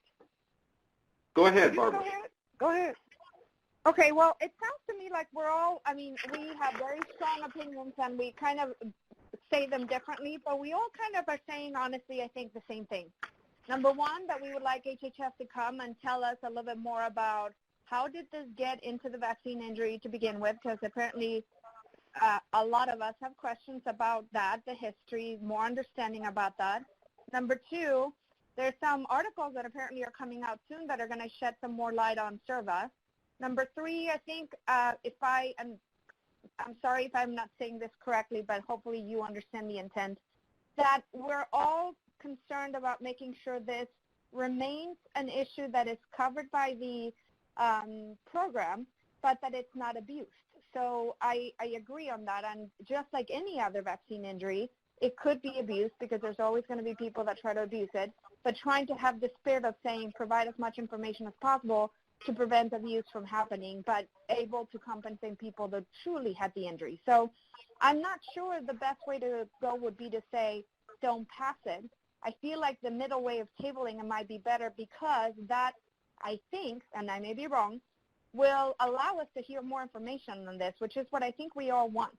And I may be wrong. Maybe the best way is to say, no, we just want to deny it. But I would prefer to say table because table still allows it to stay on for now while it, I think, allows us to get more information in a future meeting. So I'm not sure if I'm right, but that's what I think I got from this meeting today.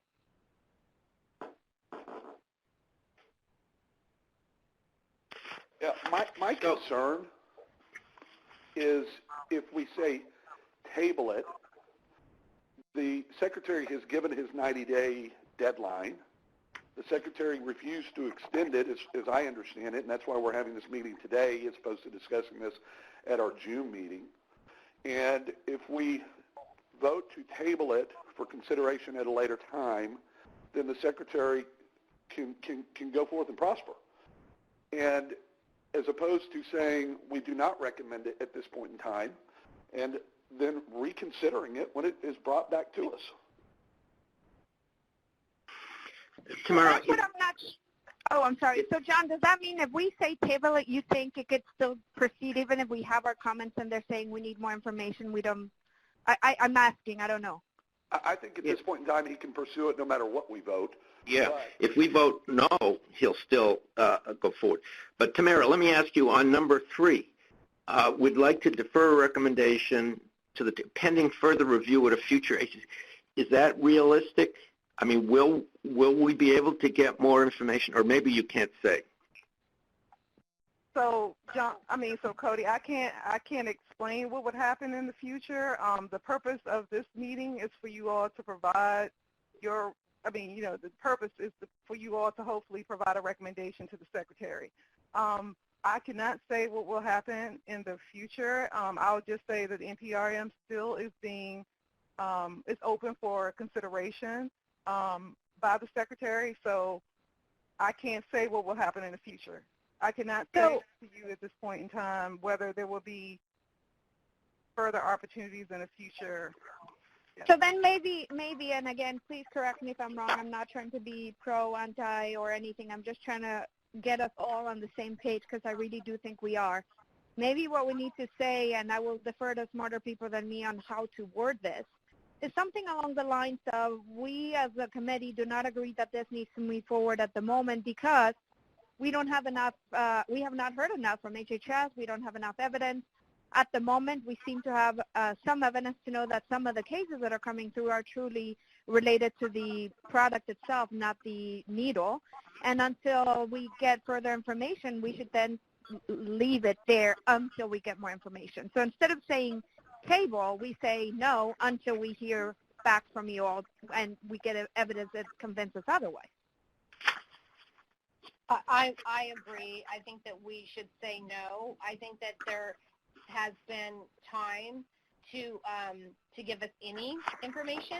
I mean, I think that we've been begging for information on evidence, and I don't feel confident tabling this because obviously this is a suggestion, AZAR doesn't have to do what we say, but, I think there are a lot of concerns. And again, this in the spirit of the law was written that, we vote for the petitioners. I think you're right, Karen, in that, and I believe we're all kind of on the same page, maybe due to different reasons, but we're all kind of on the same page of why did they decide to add it and why are we deciding to remove it. I may be wrong again, but based on the discussions we had at the last meeting, I had the impression back then that in partly it was because we were trying to protect the spirit of the law, which was to help the children, and that if there was a ginormous backlog of cases due to SERVA, that was taking away from the kids, which again, we were reassured that was not the case because they prioritize the kids. I understand all that. But if we can send us a recommendation, let's not pass it until we hear back as to why we want to remove it and what the evidence behind removing it is. And then finally, also, if we can slip in there, we should increase the budget to hire more people to handle these cases, because I think we all agree, we heard at the last meeting also, and maybe it was just Karen and I who got that wonderful tour, there's severe backlog because there's not enough people allocated or hired to do this because it needs to be Congress that passes it. So in my mind, that is a priority, and if we can squeeze that language in there somewhere, I would be very pleased. Yeah, as Tamara said, we've already tried that, but maybe we can reiterate it. I'm not sure if this is the right vehicle to do that, but it certainly doesn't hurt to make that recommendation once again. See, my feeling is we're put in a very awkward position because we want to support ACCV. We want to support those individuals who are genuinely experiencing SERVA. So the answer is not removing it or keeping it. I mean, it's somewhere in between. I agree. And and, you know, 3 isn't exactly going to get us there because I don't know if there will be further review at a future ACCV meeting. But I'm a little uncomfortable about, I don't think any one of us wants to say go ahead. And I'm a little uncomfortable about saying no. So could we draft it that way then, Cody, and maybe say neither the medium nor the nay fit? What we need really is more information. Or maybe we just say exactly what you just said. 2 members vote for maybe, 1 member votes for no, and 1 member, which is me. I also, like you, fall somewhere in between because what I do think is I don't want it to proceed until we have more information. As it stands right now, I don't think it should proceed. But I agree with you. And we talked about this the last time, too. How much money is there? Could some of this money be allocated to study SERVA? It's just, you know, another idea of things that we can do. And again, I know I have a ginormous Christmas wish list for Santa Claus, and I don't get everything I want. I'm just saying this is how I wish we could serve by telling them, hey, if you're telling us there's just not enough research, maybe it's because we're not doing it and we need to be looking at it. But I defer to you all. You have more experience with this committee than I do. But I think we all are on the same page. We're going to have to find a way to make it, I think, sound like we're all really on the same page so that they will listen to us. Yeah, I think your points are very good, Barbara, and I don't want SERVA to be removed, but I also don't want abuse of the system. And I think we need to know more about the disease before we can make a educated or thoughtful recommendation. I don't remember who said this earlier in the conversation. One of the lawyers maybe, and again, correct me if I'm wrong, but I couldn't follow the transcript, so I just had to remember everything with my brain. Somebody said also, if you go through a regular court, the lawyers may not be experienced in this versus if you go through this court, at least people that have experience with the syndrome of the disease, the doctors might be able to deal with it. So, Cody, I may be wrong, but I think if somebody lands who's trying to abuse the system in this court as opposed to regular courts, they might have more expertise to be able to catch that. And same way, somebody who truly has an injury will be granted, of course, the money because they truly had an injury. So I feel like at this moment, if we're trying to protect people who are truly injured, this might be the way to do it. But what I look to you all as to how do we work this, because I do believe that if all 4 of us put out stronger documents together where we all have the same voice, it'll carry so much more weight than if we sound divided. Can I suggest, I mean, I'm definitely a no on this, but I mean, can we agree to have a work group to look at the shoulder injuries? Because, you know, I don't think anybody discussed today the item 17, which I've read over and over, and I'm not exactly sure what that means. So if we say no to 1, does that mean no to all? And if we all are concerned about the shoulder injury, and if you know, could we do a work group looking for more information about the difference between the shoulder injury and how we can, you know, raise awareness on that, or, you know, how we can educate ourselves and everybody else on it. It sounds like, I mean, it seems, I don't feel comfortable at all putting it through because it's 20% okay, I mean, that just doesn't seem like what a law should do. And I think we all have questions, and I feel like it was HHS's responsibility to provide us with those answers and or say, okay, well, obviously COVID's happening, so let's table this for 3 more months.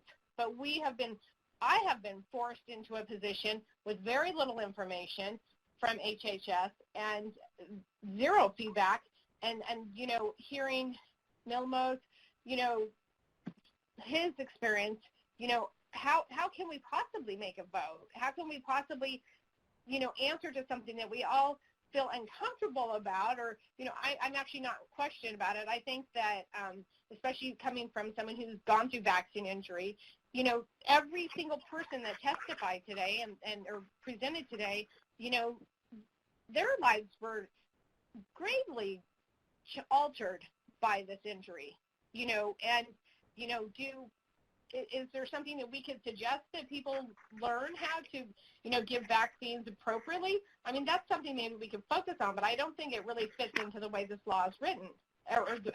For me, for the response, it's kind of like not a maybe issue. This is a huge issue, and for people to lose their jobs and their livelihood over this and not be compensated, and you know, even when we were on March 5th, when we were talking to the DOJ, I mean, they smiled and looked at me when they said, you know, good luck, you know, suing the pharmaceutical companies.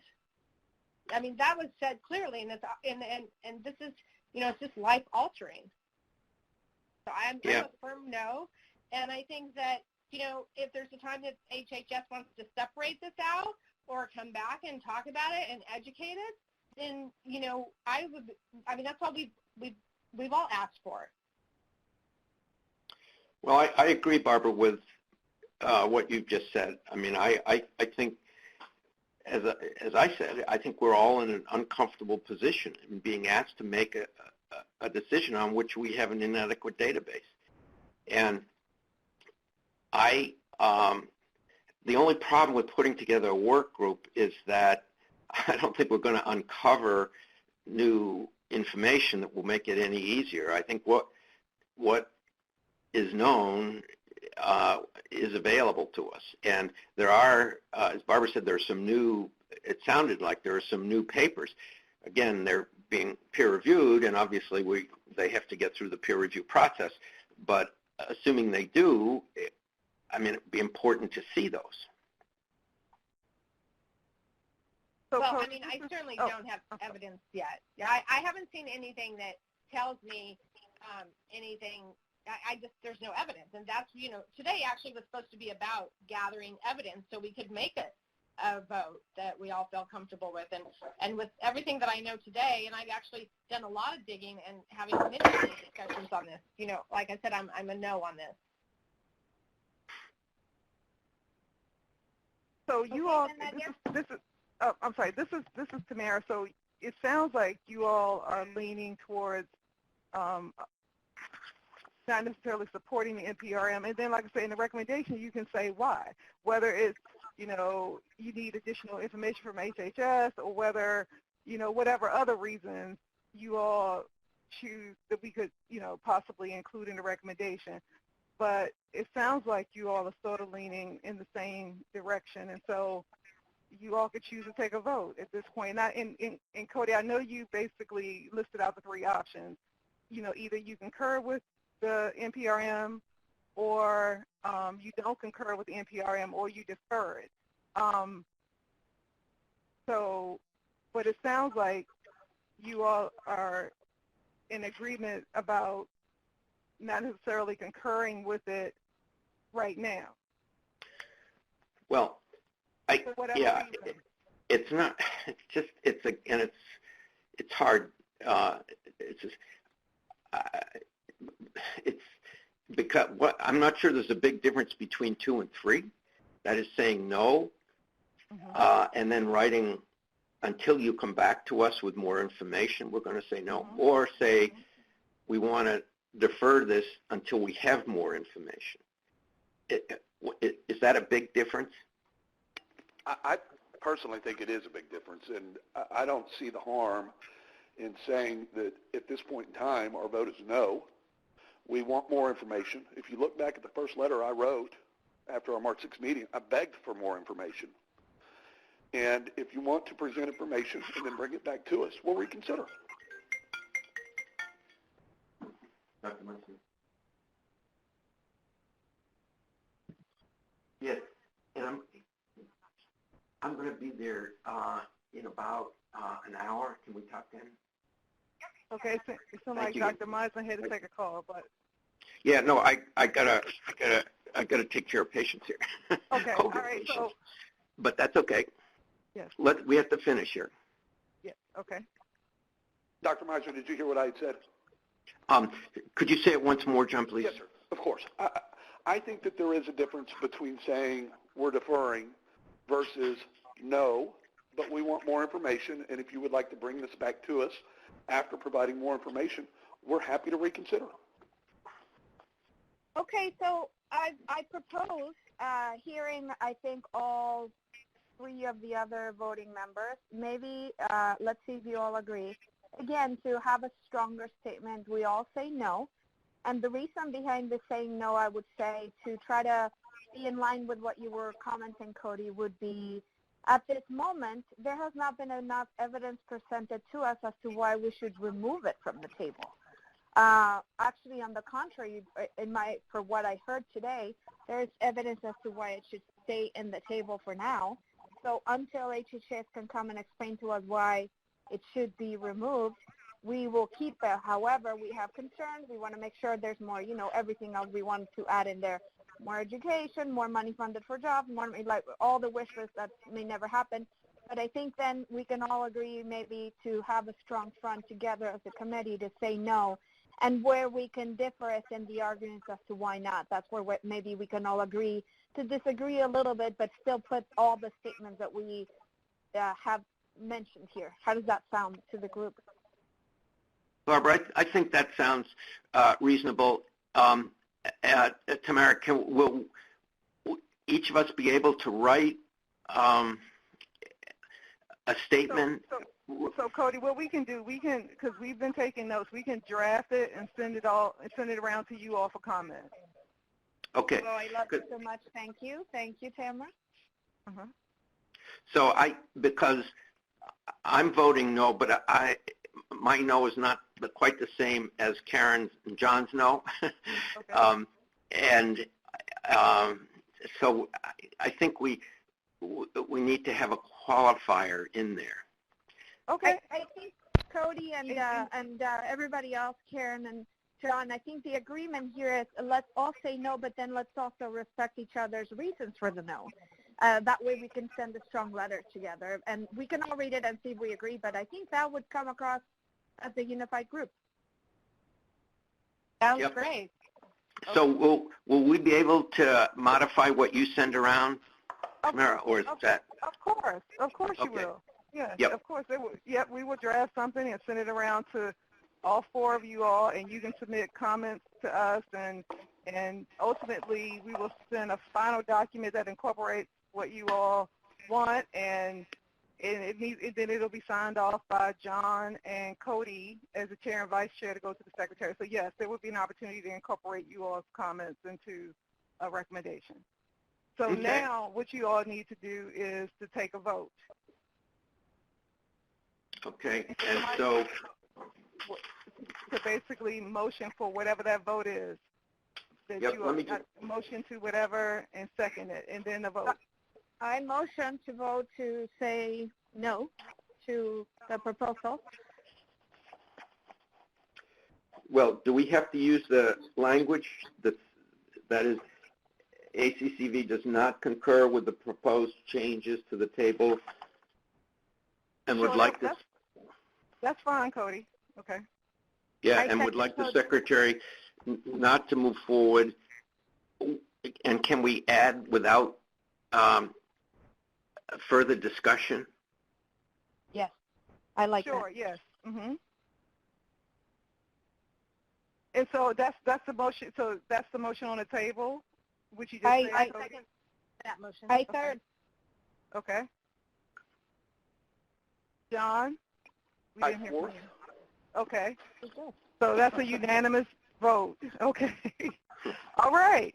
Okay. So we will draft the recommendation and send it to you all for, your comment, your reviews, and yes, we can do that. Okay, we'll try and get those back to you promptly. Yes, I appreciate that. Because I have a question. Tamara, really quickly, do we need to have that letter done by the deadline from the original NPRM? We are going to work on it to meet that deadline, John. So we will probably get something to you all this evening. Okay. So that we can try to meet that deadline. Can you let us know when the deadline is for those? I'm sorry, it's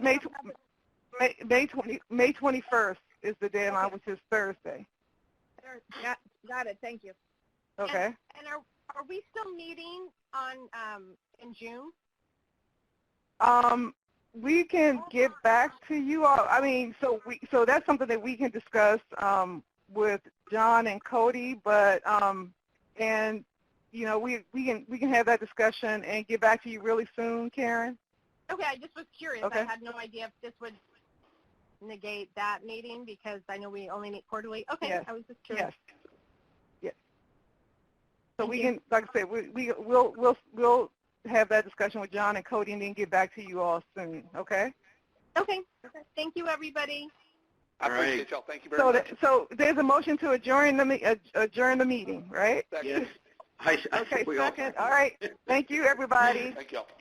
Thank you. Bye-bye. Bye-bye. Bye-bye. This can conclude today's conference call. Thank you for participating. You may disconnect at this time.